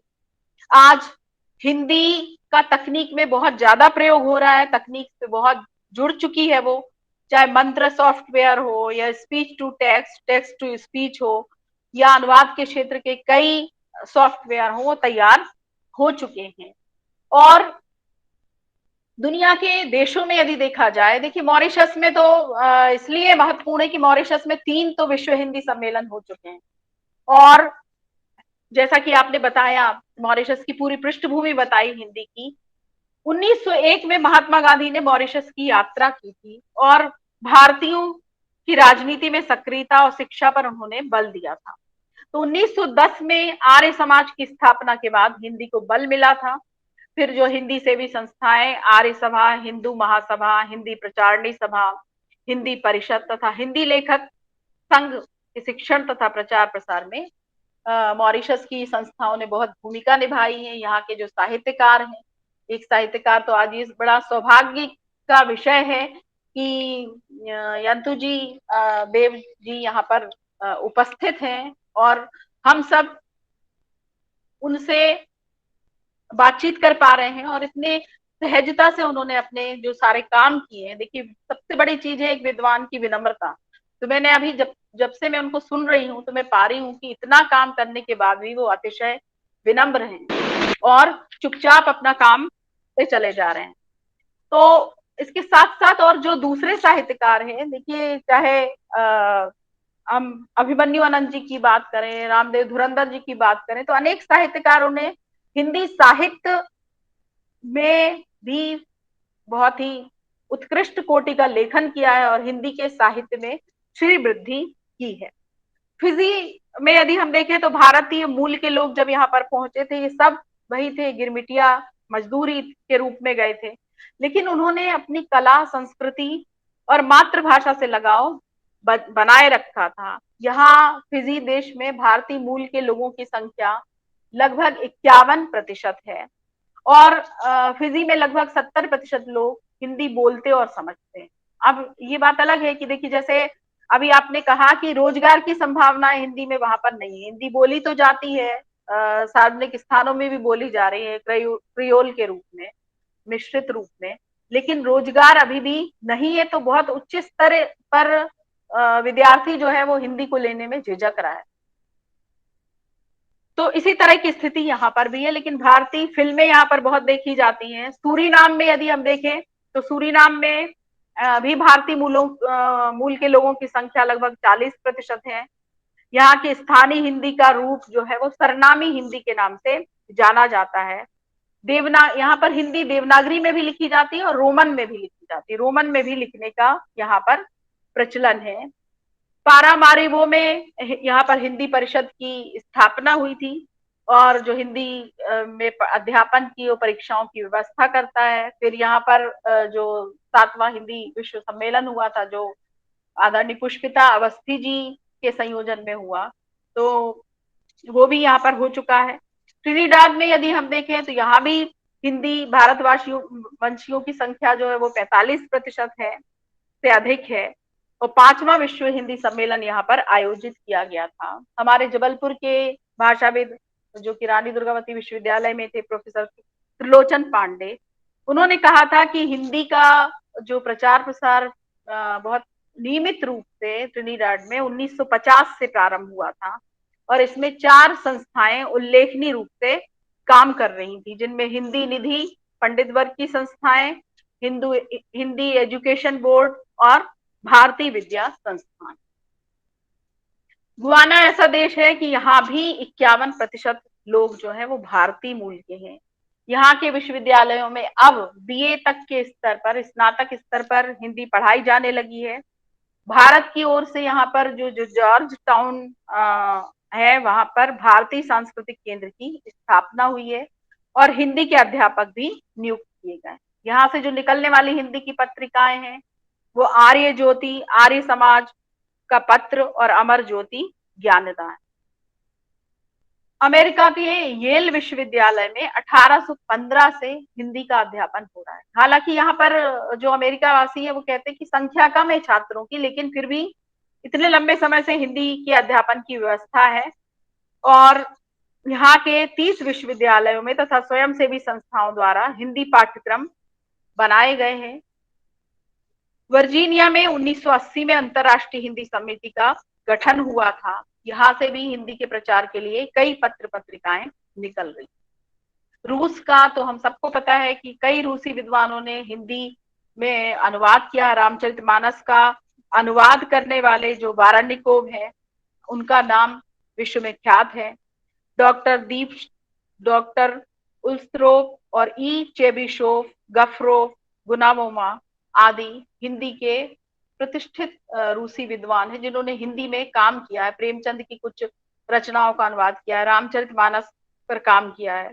तो इस तरह से यदि हम देखें कि पूरे भारत में तो हिंदी का प्रचार प्रसार है ही, और हमें करना भी। और सबसे बड़ी बात है कि हमें अपनी अंतरात्मा से अपनी हिंदी को आत्मसात करना है, अपनी माँ को आत्मसात करना है।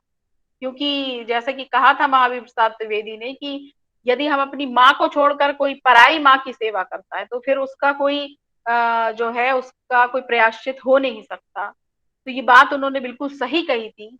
आज हम यही माने कि हर हिंदी कोई किसी वर्ग विशेष की या किसी जाति की, संप्रदाय की भाषा नहीं है, बल्कि पूरे भारतीयों की भाषा है। ये हम सबको उत्तर से लेकर दक्षिण तक हम सबको ये मानना होगा, तभी हिंदी हमारी राष्ट्रभाषा बन पाएगी और हिंदी विश्व भाषा की ओर कदम बढ़ा पाएगी।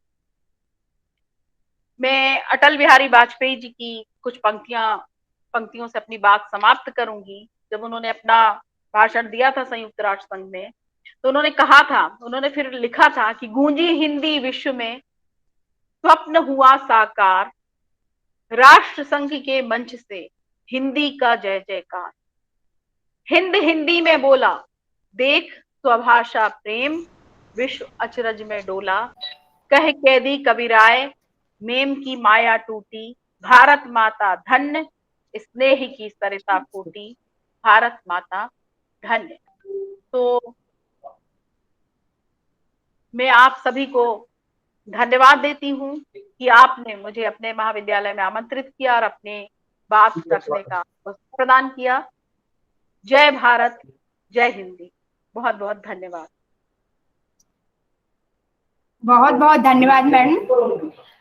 मैडम, आपने बताया कि हिंदी बहुत ही समृद्ध भाषा है, इसकी लिपि में वैज्ञानिकता है, जिससे विभिन्न क्षेत्रों में हिंदी की जो उपादेयता है वो स्वतः सिद्ध हुई है। और आपने बहुत ही सहज और सरल शब्दों में अपने वक्तव्य में बताया कि हिंदी की जो व्यापकता है, उसका जो प्रसार है वो निरंतर बढ़ता जा रहा है। और मैडम, आपने बताया कि हमें अपने अंतरात्मा से हिंदी को आत्मसात करना होगा, तो हिंदी और भी अपनी ऊंचाइयों तक पहुंच पाएगी। और निश्चित ही आपके इस वक्तव्य से हम सभी और हमारे जो शोधार्थी जुड़े हुए हैं और जो सब प्राध्यापकगण इससे लाभान्वित होंगे। बहुत बहुत धन्यवाद मैडम। अब मैं कार्यक्रम की अगली कड़ी में हमारे महाविद्यालय की प्राचार्य एवं इस अंतर्राष्ट्रीय वेब संगोष्ठी की विशिष्ट वक्ता, परम सम्माननीय समाज Shastri professor doctor Anju Shukla madam को सादर आमंत्रित करती हूँ। आप समाज शास्त्री होते हुए भी आपकी साहित्य में गहरी अभिरुचि है। आपकी विभिन्न सामाजिक सांस्कृतिक संगठनों में प्रमुख भागीदारी रही है। आपकी अनेक शोध आलेख समय समय पर प्रकाशित होते रहे हैं। इसमें भी कनेक्ट होगा तो इसमें कर दो। आपको शिक्षक शिरोमणि सम्मान एवं ग्लोबल इकोनॉमिक चेन्नई से अब्दुल कलाम भारत रत्न से किया गया है। ऐसी विदुषी प्राचार्य को पाकर हमारा महाविद्यालय परिवार बहुत ही गौरवान्वित हुआ है। मैं डॉक्टर अंजू शुक्ला मैडम को उनके वक्तव्य के लिए सादर आमंत्रित करती हूँ। अभी आगे सुना। कहाँ पर मेरा चेहरा दिख के बोलिए तो चालू करो ना।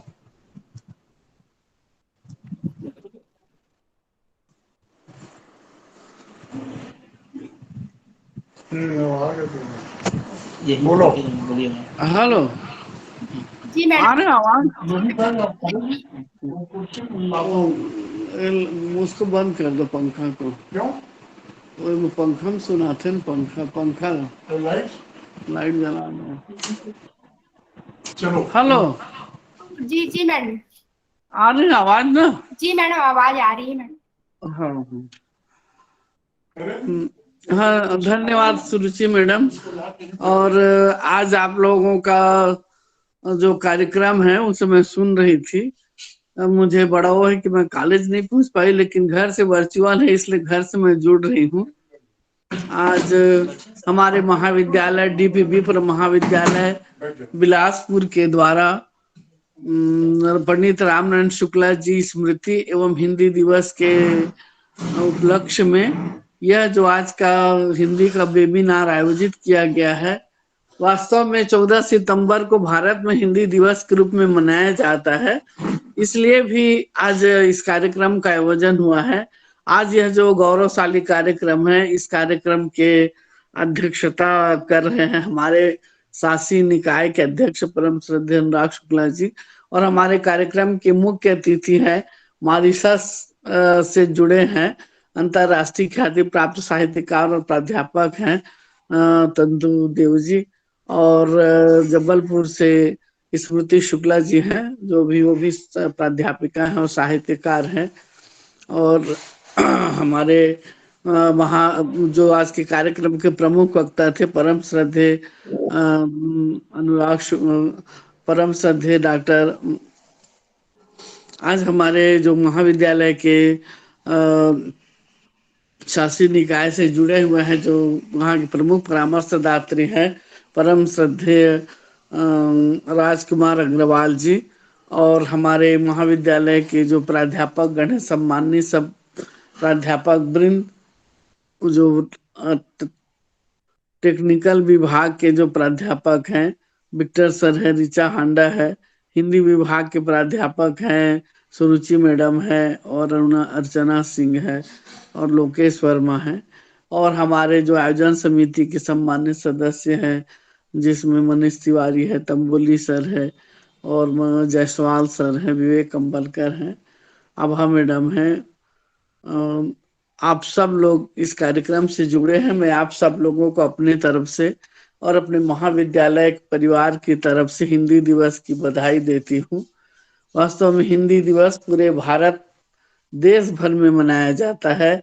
इस 14 सितंबर 1949 को संविधान सभा में यह पारित हुआ कि हिंदी भाषा भारत की राजभाषा बनेगी, और उसके बाद फिर जब भारत देश संविधान लागू हुआ तो इसे मान भी लिया गया, और इसीलिए 14 सितंबर को हिंदी दिवस के रूप में मनाया जाता है। लेकिन एक बात मैं आपको बता देना चाहती हूँ कि हिंदी राजभाषा जरूर है और बहुत लोगों की मातृभाषा भी है, मेरी भी ये मातृभाषा है और छत्तीसगढ़ हमारी क्षेत्रीय भाषा है, लेकिन हिंदी को राष्ट्रभाषा का दर्जा नहीं मिला, राजकाज की भाषा का दर्जा आज भी नहीं मिला है। जिस समय ये पारित हो रहा था, एक बात उस समय आ गई समस्या के रूप में कि हिंदी को राजकाज राष्ट्रभाषा बनाने के लिए कुछ राज्य हैं जहां विधान परिषद से भी पास होना चाहिए, और इस प्रकार से उस समय जो राजनीतिक अड़चने या जो भी स्थिति बनी, राष्ट्रभाषा का दर्जा नहीं मिला। और बड़े दुख की बात है कि इतने दिन आजादी के बीत जाने के बाद भी आज भी हमारी जो भाषा है उसको हम राष्ट्रभाषा की दर्जा नहीं दे पाए। हिंदी हमारी पहचान है। हम भारत माता कहती है कि हिंदी मेरी मान है, हिंदी मेरी शान, हिंदी मेरे मांग की सिंदूर, हिंदी है पहचान। परंतु आज भी अपने देश में हिंदी दोयम दर्जे की भाषा बनी हुई है। आज भी राजकाज की भाषा के लिए अंग्रेजी का प्रयोग किया जाता है। हम आजाद हो गए, हम स्वतंत्र भारत का दर्जा प्राप्त के लिए कर लिए, लेकिन आज भी हम भाषा के रूप में अपने आप को पूर्ण रूप से स्वतंत्र नहीं कर पाए हैं। हर जगह पर अंग्रेजी का प्रभाव है और बहुत ऐसे विभाग हैं जहां पर राजकाज भी अंग्रेजी से ही होता है। तो ये एक पीड़ा, एक कसक अभी भी हम लोगों के मन में बना हुआ है। हम जैसे ही भाषा की बात आती है, भारतेंद्र हरिश्चंद्र कहते थे कि निज भाषा उन्नति है। किसी भी राष्ट्र का, देश का विकास तभी संभव है जो उसकी अपनी खुद की भाषा होगी, क्योंकि हमारा जो पहचान है, हमारा जो गौरवशाली इतिहास है, हमारा जो अतीत है, यदि उसके बारे में हमको ज्ञान नहीं है तो हम वर्तमान पर गर्व नहीं कर सकते, और यदि हम वर्तमान पर गर्व नहीं कर सकते तो एक अच्छा भविष्य की कल्पना भी असंभव होता है। हमारे पास एक लंबे हजारों वर्ष की इतिहास है। वैसे तो भारतीय सभ्यता और संस्कृति को हम अपने वैदिक वांग्मय के गणना के अनुसार से देखें तब तो ये अभी पृथ्वी की आयु को 1,96,00,00,000 वर्ष माना जाता है। लेकिन हम व्यास जी के द्वारा जो वैदिक सभ्यता के जो लिखने की स्थिति को भी यदि हम माने तो 5,000 बरस साल हो गया। तब से लेकर के भारतीय जो सभ्यता और संस्कृति है, भारतीय इतिहास है, पूरे विश्व में गौरवपूर्ण स्थान को प्राप्त किया हुआ है। बड़ी बड़ी सभ्यताएं खत्म हो गई, मिस्र है, बेबीलोन है, मेसोपोटामिया की सभ्यता है, लेकिन हमारी भारतीय सभ्यता अभी भी अजर है, अमर है, शाश्वत है, नित्य है, पुरातन है, सनातन है और नवीनतम भी है। इसलिए है कि हमारे पास एक सशक्त संस्कृति है, और वास्तविक में भाषा संस्कृति की पहचान होती है, संस्कृति की प्रतिबिंब होती है, संस्कृति की वाहक होती है। और ये हमारे उस समय के जो महापुरुष हुए उन्होंने कल्पना भी किया, उन्होंने ये अपना विचार भी किया कि हिंदी ही भारत की भाषा हो सकती है, भारत की सांस्कृतिक एकता को स्थापित कर सकती है। महात्मा गांधी ने स्वयं इस बात को उल्लेख किया था कि भारत में हिंदी को ही राजभाषा का दर्जा मिलना चाहिए, और डॉक्टर मदन मोहन मालवीय ने तो हमेशा ये प्रयास ही किया। उन्होंने हिंदू विश्वविद्यालय की जब स्थापना किया तो उनका यही एक सपना था कि हिंदी ही हमारे देश की राजभाषा बने और राजकाज की भाषा बने। केवल राजभाषा बनने से काम नहीं चलेगा, बल्कि राजकाज की भाषा बने, राष्ट्रभाषा बने। और जैसे समस्त विश्व के देशों में केवल एक ही भाषा होता है, वैसे हिंदी को भी हमारे देश में एक भाषा होने का गौरव प्राप्त हो। परंतु वह काम हम आज भी नहीं कर सके, और जब जब भी हिंदी दिवस आता है ये पीड़ा, ये कसक मन को भेदती है, मन को परेशान करती है। यदि हम हिंदी साहित्य के इतिहास को भी देखें तो 1,000 बरस पुराना हो गया हिंदी साहित्य का इतिहास, और हिंदी का जुड़ाव संस्कृत से है। संस्कृत जो हमारे देश की एक गौरवशाली भाषा रही, कालिदास है, भास है और भारवी है, जिन लोगों ने भवभूति है, जैसे कालिदास ने, उन्होंने कुमार संभव की रचना किया, विक्रमोर्वशीय उन्होंने लिखे, मेघदूत उन्होंने लिखा, और बाल रघुवंशम लिखा। माघ कवि का मेघदूत है, माघ जो कवि थे उन्होंने शिशुपाल वध लिखा है। और शिशुपाल वध के यदि हम पढ़ें तो इतना गर्व होता है कालिदास और माघ और भवभूति के साहित्य को पढ़ करके कि किस प्रकार उसमें जो अलंकार है, जो छंद है, जो लय है, बद्धता है, कितना उच्च कोटि का है। और ऐसे महान साहित्य को समझने के लिए हमें दूसरे भाषा का मुंह देखना पड़े, ये हमारे लिए बड़े दुख की बात है। हमें आज भी इस बात पर विचार करना है कि जैसे अब संस्कृत का हिंदी में अनुवाद करके पढ़ाया जा रहा है तो हमें गर्व होता है कि इतने महान साहित्यिक और सांस्कृतिक से परिपूर्ण देश के हम नागरिक हैं। और हिंदी साहित्य में जब हम अनुवाद पढ़ते हैं संस्कृत जितने साहित्य का, तो भी बहुत अच्छा लगता है कि चलो कहीं न कहीं पर हिंदी साहित्य संस्कृत से जुड़ा हुआ है। तो हमें आज इस बात पर ज्यादा ध्यान देना चाहिए कि हम अपने हिंदी का इस प्रकार से विकास करें कि वो पूरे विश्व पर उसको जाना जाने लगे। वैसे आज का जो विषय है हिंदी का अंतरराष्ट्रीय स्वरूप, तो ये बात हम कह सकते हैं कि हिंदी का प्रचार प्रसार बहुत तेजी से हो रहा है और बहुत सारे देश में, जैसे मॉरिशस है, फिजी है, सूरीनाम है, यहाँ तो हिंदी का प्रयोग होता है। यूरोपीय देशों में भी हिंदी को महत्व दिया जाने लगा है। और चूंकि आज व्यापार और व्यवसाय का जमाना है, बाजारवाद का जमाना है, उदारीकरण की स्थिति है, तो लोग ये देख रहे हैं कि जिस भाषा में ज्यादा लोग बोलते हैं तो उनको आकर्षित करने के लिए, बाजार में अपना स्थान बनाने के लिए उस भाषा को सीखना जरूरी है। और अमेरिका में इसी तथ्य को ध्यान में रख करके ये प्रचार प्रसार किया गया कि यहाँ हमें अमेरिकन वासियों को हिंदी सीखना चाहिए, क्योंकि भारत बाजार की दृष्टि से बहुत बड़ा बाजार है और यदि प्रतिस्पर्धा में हमको आगे आना है तो उस देश की भाषा को सीखना होगा। कारण कुछ भी हो, लेकिन आज हिंदी का प्रभाव बढ़ रहा है। और वैसे विश्व में हम देखें तो बोली जाने वाली भाषा में हिंदी तीसरे नंबर की भाषा है। अभी हम अंग्रेजी के बराबरी नहीं कर पाए हैं, लेकिन विश्व में प्रचार प्रसार बढ़ रहा है। और यदि हम देखें तो हमारे भारत देश में स्कूल कॉलेज में पढ़ाई जाने वाली स्थिति को देखें तो हिंदी भाषा पढ़ाई जा रही है। बोलने जाने के लिए अधिकांश लोग हिंदी बोलते हैं। और सिनेमा जगत में, हिंदी सिनेमा जगत ने भी हिंदी भाषा के प्रचार प्रसार में बहुत सहयोग प्रदान किया। लेकिन फिर एक बात मैं वही दोहराऊंगी कि कुछ भी हो, कैसे भी करके हम मन को सांत्वना दें कि अंतरराष्ट्रीय स्तर पर हिंदी का प्रचार हो रहा है, हिंदी का विकास हो रहा है, मार्केट में हिंदी की मांग बढ़ रही है। लेकिन यदि हम अपने ही देश में देखें तो सम्मान के दृष्टिकोण से हम हिंदी भाषा को वह सम्मान नहीं दे पा रहे हैं जो अन्य देश है, जैसे रूस है, जापान है, चीन है, ये लोग अपनी भाषा को देते हैं।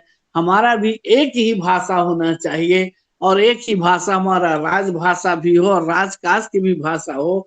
और उस एक हिंदी भाषा में, जिसकी देवनागरी लिपि है, जो इतनी समर्थ भाषा है, उसमें इतने सारे पर्यायवाची बने हुए हैं कि एक शब्द के लिए कितने अनेक शब्द का प्रयोग हम करते हैं।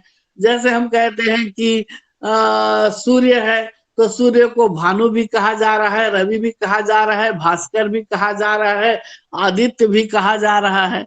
या हम चंद्रमा कहते हैं तो चंद्रमा को के अनेकों नाम है।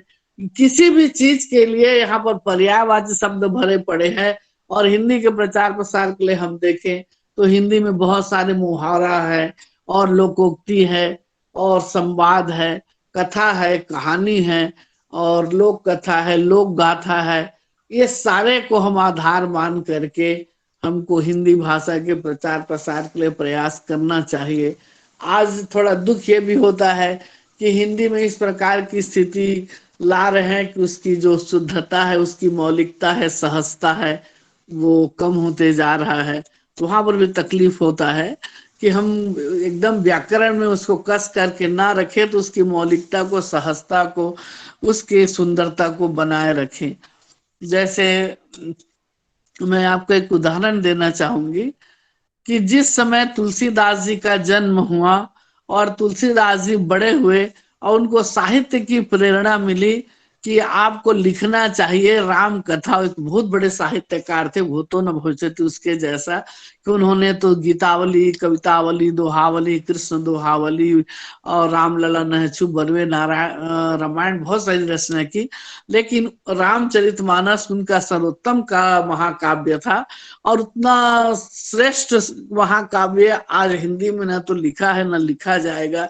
लेकिन जब उसको प्रेरणा मिली तो वो उसको संस्कृत में लिखना चाहते थे, लेकिन जैसे ही वो महाकाव्य को लिखना शुरू करते थे, ऐसा मान्यता है कि वो सुबह लिखते थे और रात को गायब हो जाता था। फिर उनको स्वप्न मिला, उनको हनुमान जी के द्वारा और स्वयं भगवान भोलेनाथ के द्वारा, कि तुम जनहित के लिए रामचरितमानस की रचना करो और इसलिए तुम उसे लोक भाषा में करो।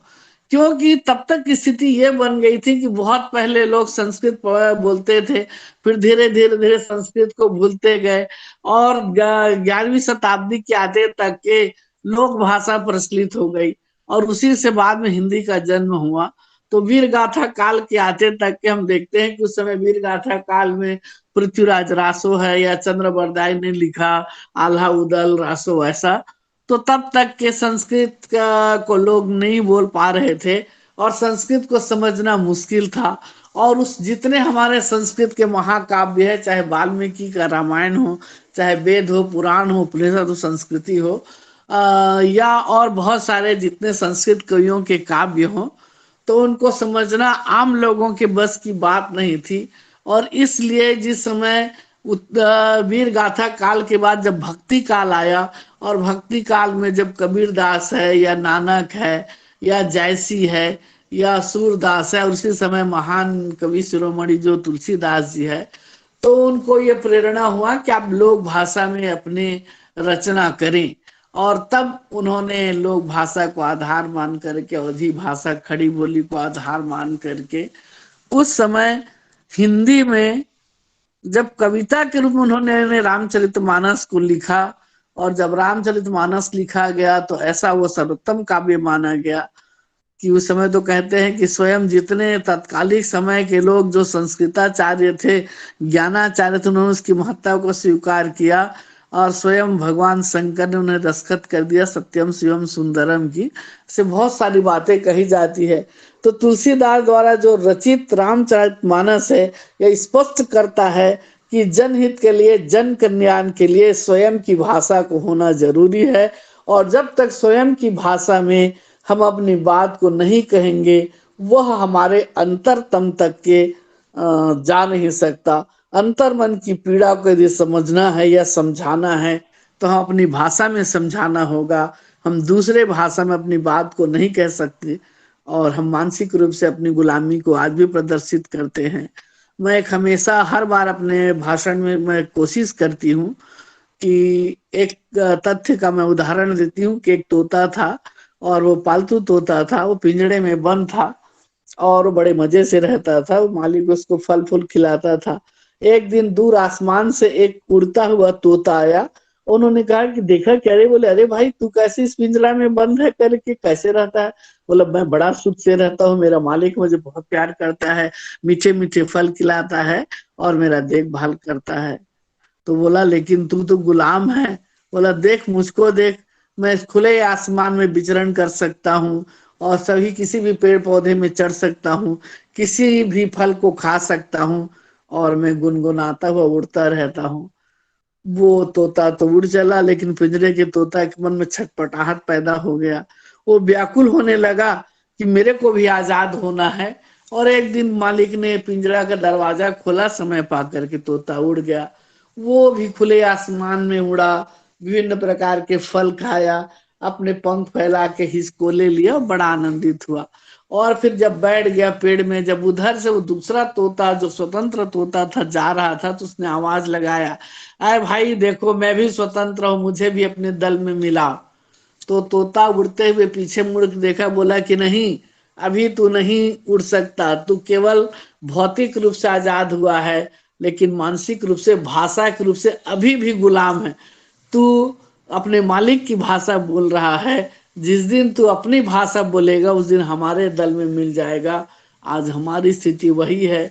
हम राजनीतिक रूप से गुलामी से मुक्त तो हो गए, हमारा स्वतंत्र राष्ट्र बन गया, लेकिन हमारे पास भाषा नहीं रहा, विचार अभिव्यक्ति के साधन नहीं रह गए। इसीलिए हमारे से तोते के समान है।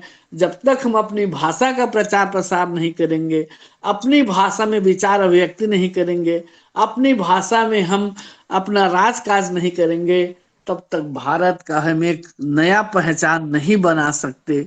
हम सब भारतवासियों को मिलना है, एक साथ मिलना है, चाहे उत्तर भारत हो, चाहे दक्षिण भारत हो, चाहे पूरब और पश्चिम हो, चाहे मध्य भारत हो। आपसी वैमनस्य को भुलाना होगा, अपने मन के जो दुराव है से दूर करना होगा, और एक साथ मिल करके हमें प्रतिज्ञा लेनी होगी कि हमें एक राष्ट्र भाषा बनाना है। और चूंकि वह राष्ट्र भाषा की पूरी जो संभावना हिंदी में छुपी है, इसलिए हिंदी भाषा को हमें ये मान देना होगा, उसे भारत माता की शान बनाना होगा। तभी हम अपने विचार को अभिव्यक्त कर सकते हैं। तभी हम सच्चे अर्थों में हिंदी दिवस मना सकते हैं। देखिए, जब हमको कुछ कहना रहता है, जैसे हम देखते हैं कि हमारे भारत में बहुत सारे लोक संस्कृति की धारा प्रवाहित हो रही है।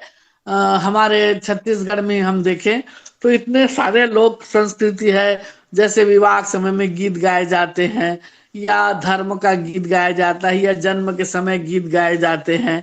और बहुत सारे लोकोक्ति मुहावरा में हम अपने विचार को भी व्यक्त करते हैं। यदि ये हमारे पास ना रहे तो हम किस अंग्रेजी में उस उदाहरण को हम देकर एक अपनी बात को कहेंगे।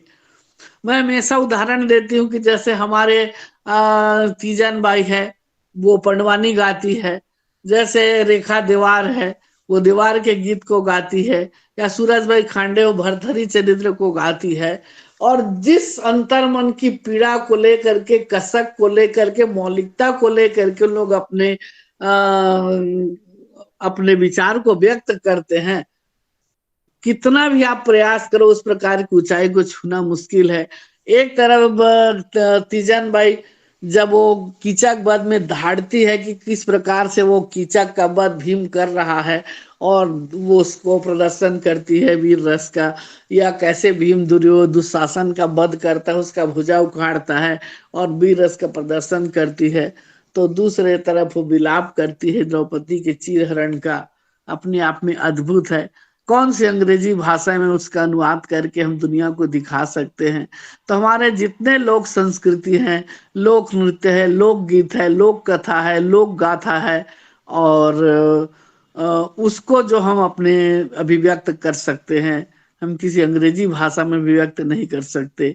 पिछले साल हिंदी दिवस मना रहे थे, और उस समय में भी वर्चुअल हुआ। उसके पहले, आज से 2 साल पहले जब हिंदी दिवस मनाए तो हम लोग कॉलेज में मनाए, तो मीर अली मीर जी हमारे बीच में थे, और जब वो गाते थे नंदा जही कार्य नंदा जही नंदा जही, पूरा मंच उछल रहा था उनकी एक एक शब्द को, उनकी बोली को, उनके अभिव्यक्ति को सुन करके, किस प्रकार छोटी छोटी छत्तीसगढ़ के वो भाषा को लेकर के अपने गीत को रच रहे हैं, कि वो खुमरी और वो हल, और इस प्रकार स्पष्ट वो ग्वाले का चित्र प्रदर्शित कर रहे हैं। और मैं उसी आशा में बड़ा आग्रह कि उनको पिछले साल के वर्चुअल हिंदी दिवस जब मनाए तो भी उन्होंने हमारी बात को स्वीकार किया, और उन्होंने अपना अमूल्य समय दिया। ये 2 साल के लिए मुझे मीर अली जी की आज याद आ गई, और इतने ठेठ छत्तीसगढ़ी शब्द का प्रयोग करते हैं, और उसके आधार पर उन्होंने जितने भी कविता लिखा वो कविता सराहनीय है। वो हिंदी की भी कवि हैं, हिंदी की भी कविता करते हैं, अंग्रेजी पर भी उनका बोली पर पूरा कमांड है। तो आज इसीलिए मैं मीर अली मीर जी को भी याद कर रही हूँ कि इस प्रकार के भारत माता के यदि सपूत हो जाए, छत्तीसगढ़ी महतारी के लाडले पैदा हो, तो निश्चित ही हमारी भाषा को कोई दबा नहीं सकता। हम पूरे विश्व पर छा जाएंगे। हमारे छत्तीसगढ़ में जैसे लक्ष्मण मस्तूरिया हुए, रामेश्वर वैष्णव जी हुए, और हमारी जो ये कलाकार हैं, तीजन बाई है, आदरणीय तीजन बाई, और सूरज भाई खांडे जी, और ये रेखा देवार। तो इस प्रकार सब देश भर में हम पूरे भारत में देखें तो सभी जगह लोक संस्कृति की धारा प्रवाहित हो रही है। तो हमारी मातृभाषा के रूप में हम, चाहे वो हमारा क्षेत्रीय भाषा हो या हम हिंदी भाषा को ही माने, अपने विचार को अभिव्यक्त करें, और तब हिंदी भाषा को हम सही मान दे सकेंगे। हमको कभी कभी ऐसा लगता है कि जैसे एक स्त्री है, उसके हम 16 श्रृंगार तो करना चाहते हैं, वो 16 श्रृंगार कर लेती है, लेकिन माथे पर बिंदी नहीं लगाती और मांग पर सिंदूर नहीं सजता, तो लगता है कि ये सुहागन नहीं, इसके सुहाग में कहीं न कहीं कमी दिख रहा है। वही स्थिति हमारी भारत माता की है। आज भी भारत माता करुण पुकार कर रही है कि 1000 साल तक मैं गुलामी के जंजीरों में जकड़ी रही, फिर 200 साल तक के अंग्रेजी शासन ने मेरी पूरी शक्ति को छीन कर दिया, मुझे चूर चूर कर दिया, मेरे भाषा को छीन लिया, मेरे व्यक्ति की स्वतंत्रता को छीन लिया, मेरे आचार विचार में परिवर्तन आ गए, मेरे खान पान में परिवर्तन आ गए, मेरे लोगों की जीवन में, दिनचर्या में परिवर्तन आ गया, और पता नहीं कहाँ कहाँ की अनर्गल बातें मेरे ऊपर उंडेल दिया गया और सब मैं बर्दाश्त कर रही हूँ। और आज भी मैं उस दिन की प्रतीक्षा में हूँ। आज भी मैं ये रो रही हूँ कि कोई तो ऐसा व्यक्ति पैदा हो जाए, कोई तो ऐसा शक्ति बन करके आए जो हिंदी की आंधी लेकर के आए और मुझे एक भाषा दे दे, एक भाषा दे के मेरा सम्मान कर दे कि मैं गुलामी की जो प्रतीक रूप अंग्रेजी भाषा को ढोते हुए चल रही हूँ उससे मैं मुक्त हो सकूं। ये हमको बहुत सारा तर्क वितर्क दिया जाता है हमारे देश में कि अंग्रेजी के कारण हमारा विकास हुआ, या ये वैश्विक भाषा है, या हम विश्व के प्रतिस्पर्धा में आगे बढ़ रहे हैं, या मार्केट में टिके रहने के लिए हमको अंग्रेजी चाहिए। ये सब कहने की बात है। ये सब हम अपने आप को समझाने के लिए कहते हैं। ये गलत बात है। मैं अपने, मेरी व्यक्तिगत मान्यता है, मैं हमेशा ऐसा मानती हूँ व्यक्तिगत रूप से कि इस प्रकार हम बहाना करके अपने आप को हम किसी प्रकार का वो सांत्वना देना चाहते हैं। वास्तव में पूरे विश्व की तरह हम भी ये हुंकार भरे कि हमको किसी अन्य भाषा के सहारे की जरूरत नहीं है। हम अपने भाषा में ही विकास के लिए पर्याप्त हैं और हम अपनी भाषा को ही राष्ट्र भाषा बनाएं।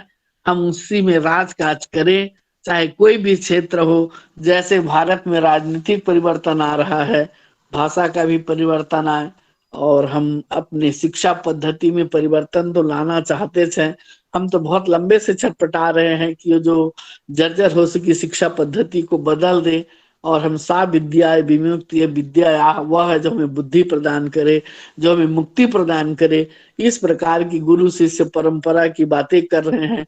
गौरवशाली भारत का जो शिक्षा व्यवस्था रहा, जिसमें रामायण, महाभारत, गीता जैसे महाकाव्य भारतवासियों को मिला, और हमारी जो और भाषा है उर्दू भाषा है और बहुत सारे हमारे जो क्षेत्रीय भाषा है उनको हम बढ़ाएं और उनके विकास के आधार पर हम खुद के विकास की बात सोचें। ये मेरी व्यक्तिगत मान्यता है। वैसे मैं किसी पे ऊपर अपना विचार थोपती नहीं हूँ, लेकिन फिर भी मैं हमेशा यही चाहती हूँ कि जैसे जिस समय आधुनिक काल का पदार्पण हुआ और भारतेंदु हरिश्चंद्र हुए और उन्होंने हिंदी के विकास के लिए जो अथक प्रयत्न किया, उनके अथक प्रयत्न के कारण हिंदी को जो एक बहुत बड़ा ऊंचा दर्जा प्राप्त हुआ। और फिर हमारे छायावादी कवि हुए, जयशंकर प्रसाद जी हुए, सूर्यकांत त्रिपाठी निराला हुए, महादेव वर्मा हुए, सुमित्रानंद पंत हुए। उनकी कविता को पढ़ के तो आज भी आंखों में आंसू आ जाता है। कितना परिष्कृत कविता उन्होंने लिखा है। बीती विभावरी जागरी, खग कुल कुल सा बोल रहा, किसलय का अंचल डोल रहा।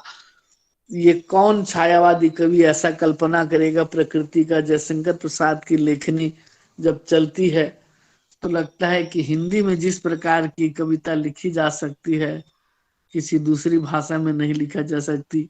और जब सुमित्रानंद पंत कहते हैं कि वियोगी होगा पहला कवि, आह से उपजा होगा गान, उमड़ कर आंखों में चुपचाप बही होगी कविता अनजान। और महादेवी वर्मा कहती है कि धीरे धीरे उतर छिदी से आ बसंत रजनी। हम क्यों इन सब साहित्यकार की कविता को पढ़ करके गौरवान्वित नहीं होते। और जब मैथिली शरण गुप्त जी का महाकाव्य साकेत आया और साकेत को पढ़ा तो किस प्रकार उन्होंने रामचरितमानस के पात्रों को ले करके अपना उन्होंने विचार अभिव्यक्त किया। और जब वो वर्णन करते हैं कि धरा पर धर्मादर्श निकेत, धन्य है स्वर्ग सदीश साकेत, त्रिवेणी तुल्य रानिया तीन बहाती सुख प्रवाह नवीन, बढ़े क्यों आजन हर्षोद्रेक, राम का कल होगा अभिषेक, किंतु हा फल समान सुमन क्षेत्र, कीट बन गई मंथरा नेत्र। क्या उच्च कोटि की कविता है। और जब वो छोटा सा एक वाक्य जो बार बार कैकेयी को व्याकुल कर देता है कि भरत से सुत पर भी संदेह बुलाया तक न से जोगे, किस उच्चता को प्राप्त कर रहा है ये सब कविता। तो क्यों न हम इन सब कविता, इन कहानियों, इन प्रसंगों का उदाहरण देकर के हिंदी के गौरव को गाएं, हिंदी के गौरव गाथा का बखान करें। और जब जिस समय देश में आजादी की लड़ाई लड़ी जा रही थी और लोग अपने वतन के मर मिटने के लिए, अपने जान देने के लिए, बलिदान देने के लिए आगे बढ़ रहे थे। और उस समय क्रांतिकारी जो कवि था माखनलाल चतुर्वेदी, उन्होंने जेल में रचना किया कि चाह नहीं मैसूर वाला के गहनों में गूथा जाऊं, चाह नहीं प्रेमी माला के बिध प्यारे को ललचाऊं, चाह नहीं देवों के सिर चढ़े भाग्य को उठ लाऊं, और चाह नहीं मैं सक हे हरि डाला जाऊं, मुझे तोड़ लेना बनमाली उस पद पर देना तुम फेंक, मातृभूमि पर शीश चढ़ाने जिस पथ जाए वीर अनेक। ऐसे कविताओं को पढ़ने से तो मन अभिमान से भर उठता है हिंदी के प्रति। तो ऐसे महान साहित्यकार हुए, और हमारे जो महाप्रसाद जी द्विवेदी और हजारी प्रसाद द्विवेदी, नंदुलाल वाजपेयी, आचार्य रामचंद्र शुक्ला, इन्होंने पूर्ण सिंह उच्च कोटि के निबंध लिखे।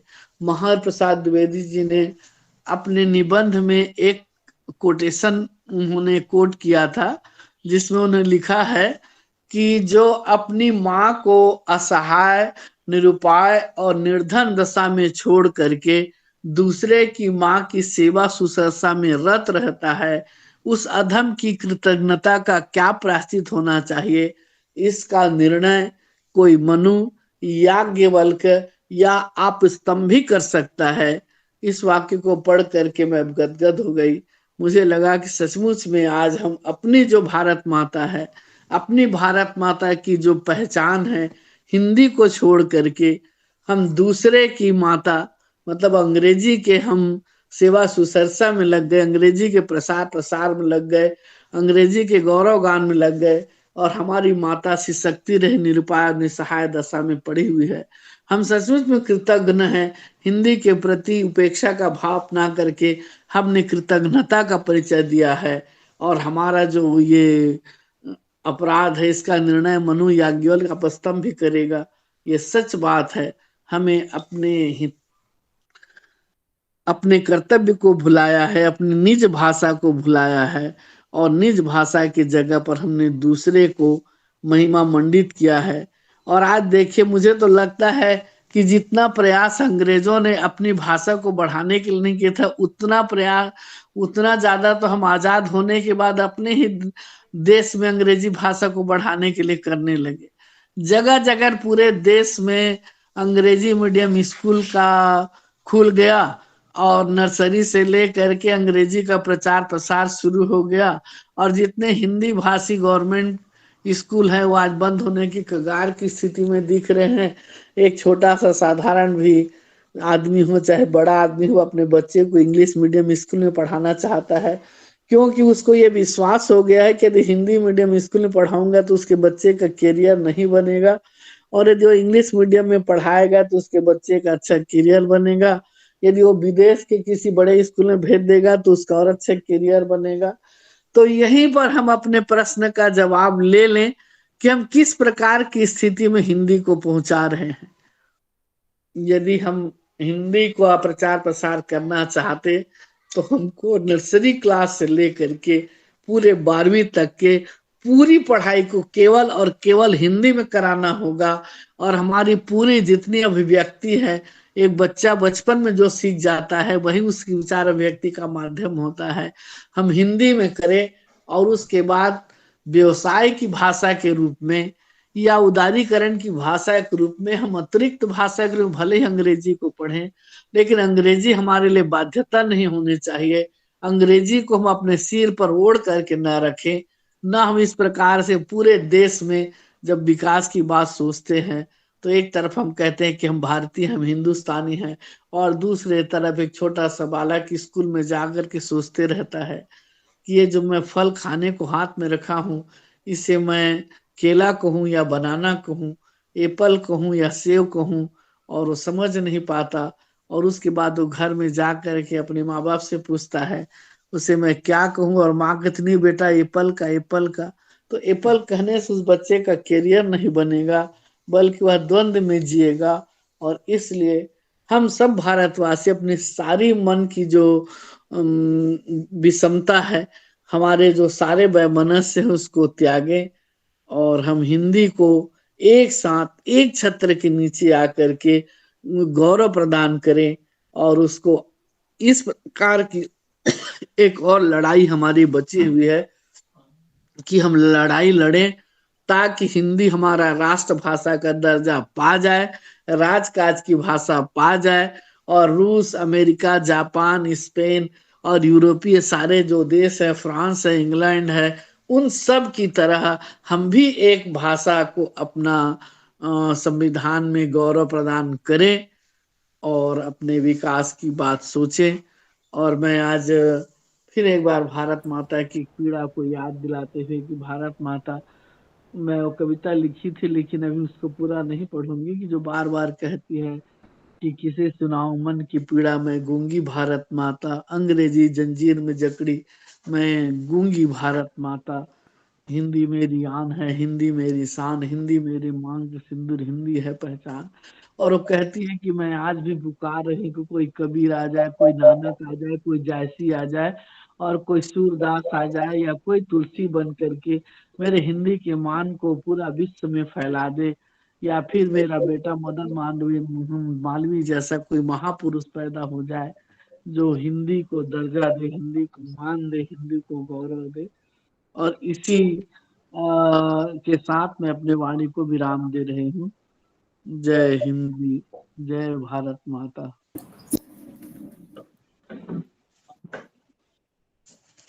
बहुत बहुत धन्यवाद मैडम। आपने बताया कि हिंदी ही हमारी पहचान है और हिंदी से ही हम अपने सांस्कृतिक एकता को एक सूत्र में पिरोए रख सकते हैं और हमें अपनी भाषा में ही विकास करना होगा, अन्य भाषाओं का उसमें योगदान नहीं लेना है। बहुत बहुत धन्यवाद मैडम। आपका स्वास्थ्य ठीक न होने के बाद भी आपने अपने वक्तव्य के माध्यम से हम सभी को अपना आशीर्वचन दिया। बहुत बहुत धन्यवाद। अब मैं आभार प्रदर्शन के लिए हमारे महाविद्यालय के लोक प्रशासन के विभागाध्यक्ष एवं एनएसएस के कार्यक्रम अधिकारी, छात्र संघ प्रभारी, प्रखर वक्ता डॉक्टर एमएस तंबोली सर को सादर आमंत्रित करती हूँ। सर। धन्यवाद। सुरुचि मिश्रा, विभागाध्यक्ष हिंदी। पंडित रामनारायण शुक्ल जी स्मृति हिंदी के शुभ अवसर पर एक दिवसीय अंतर्राष्ट्रीय वेबिनार सर मैंने मेरे से नहीं बनता IQAC एवं हिंदी विभाग के संयुक्त तत्वाधान में आज आयोजित किया गया था।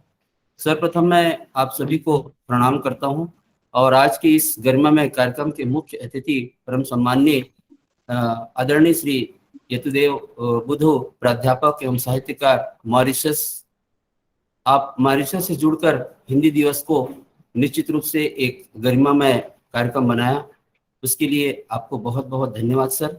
साथ ही आपके प्रभावशील उद्बोधन ने हम सभी को आकर्षित किया है।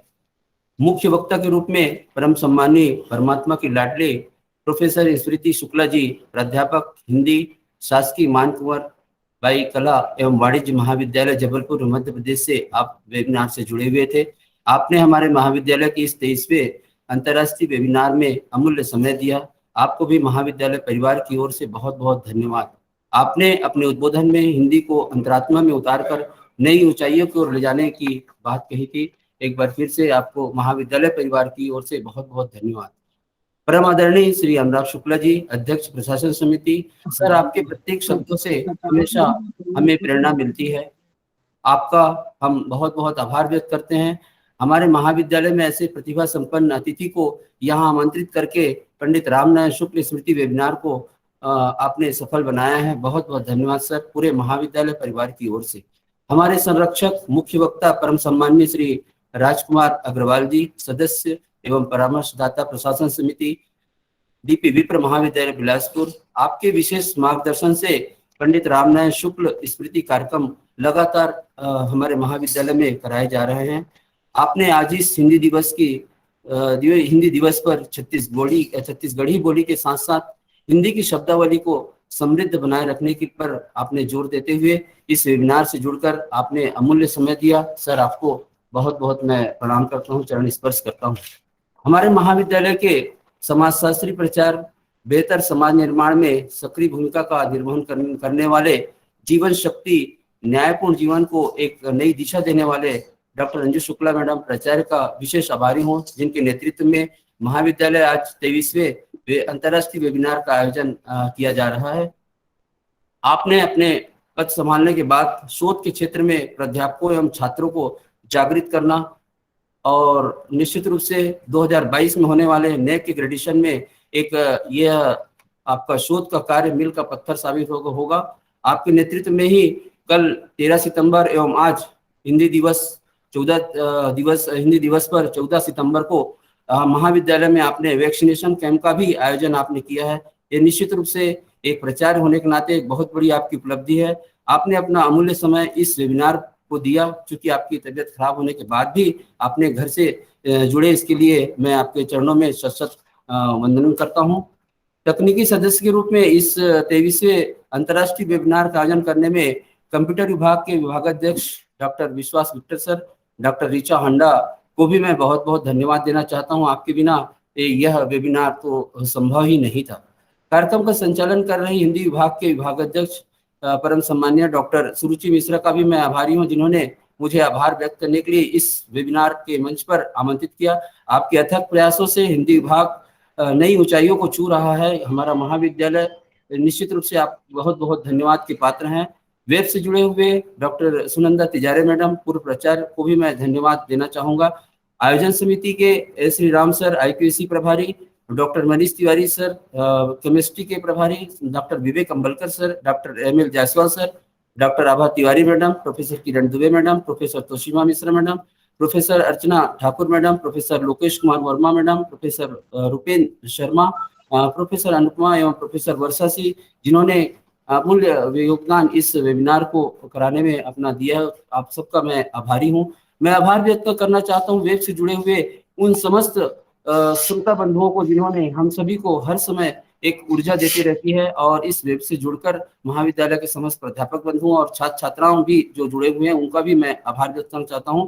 एक बार फिर से आप सबको हिंदी दिवस की शुभकामनाएं देते हुए आप सबको इस कार्यक्रम के मैं आगे बढ़ाते हुए मैं डॉक्टर सुरुचि मिश्रा को आमंत्रित करता हूँ। बहुत बहुत धन्यवाद।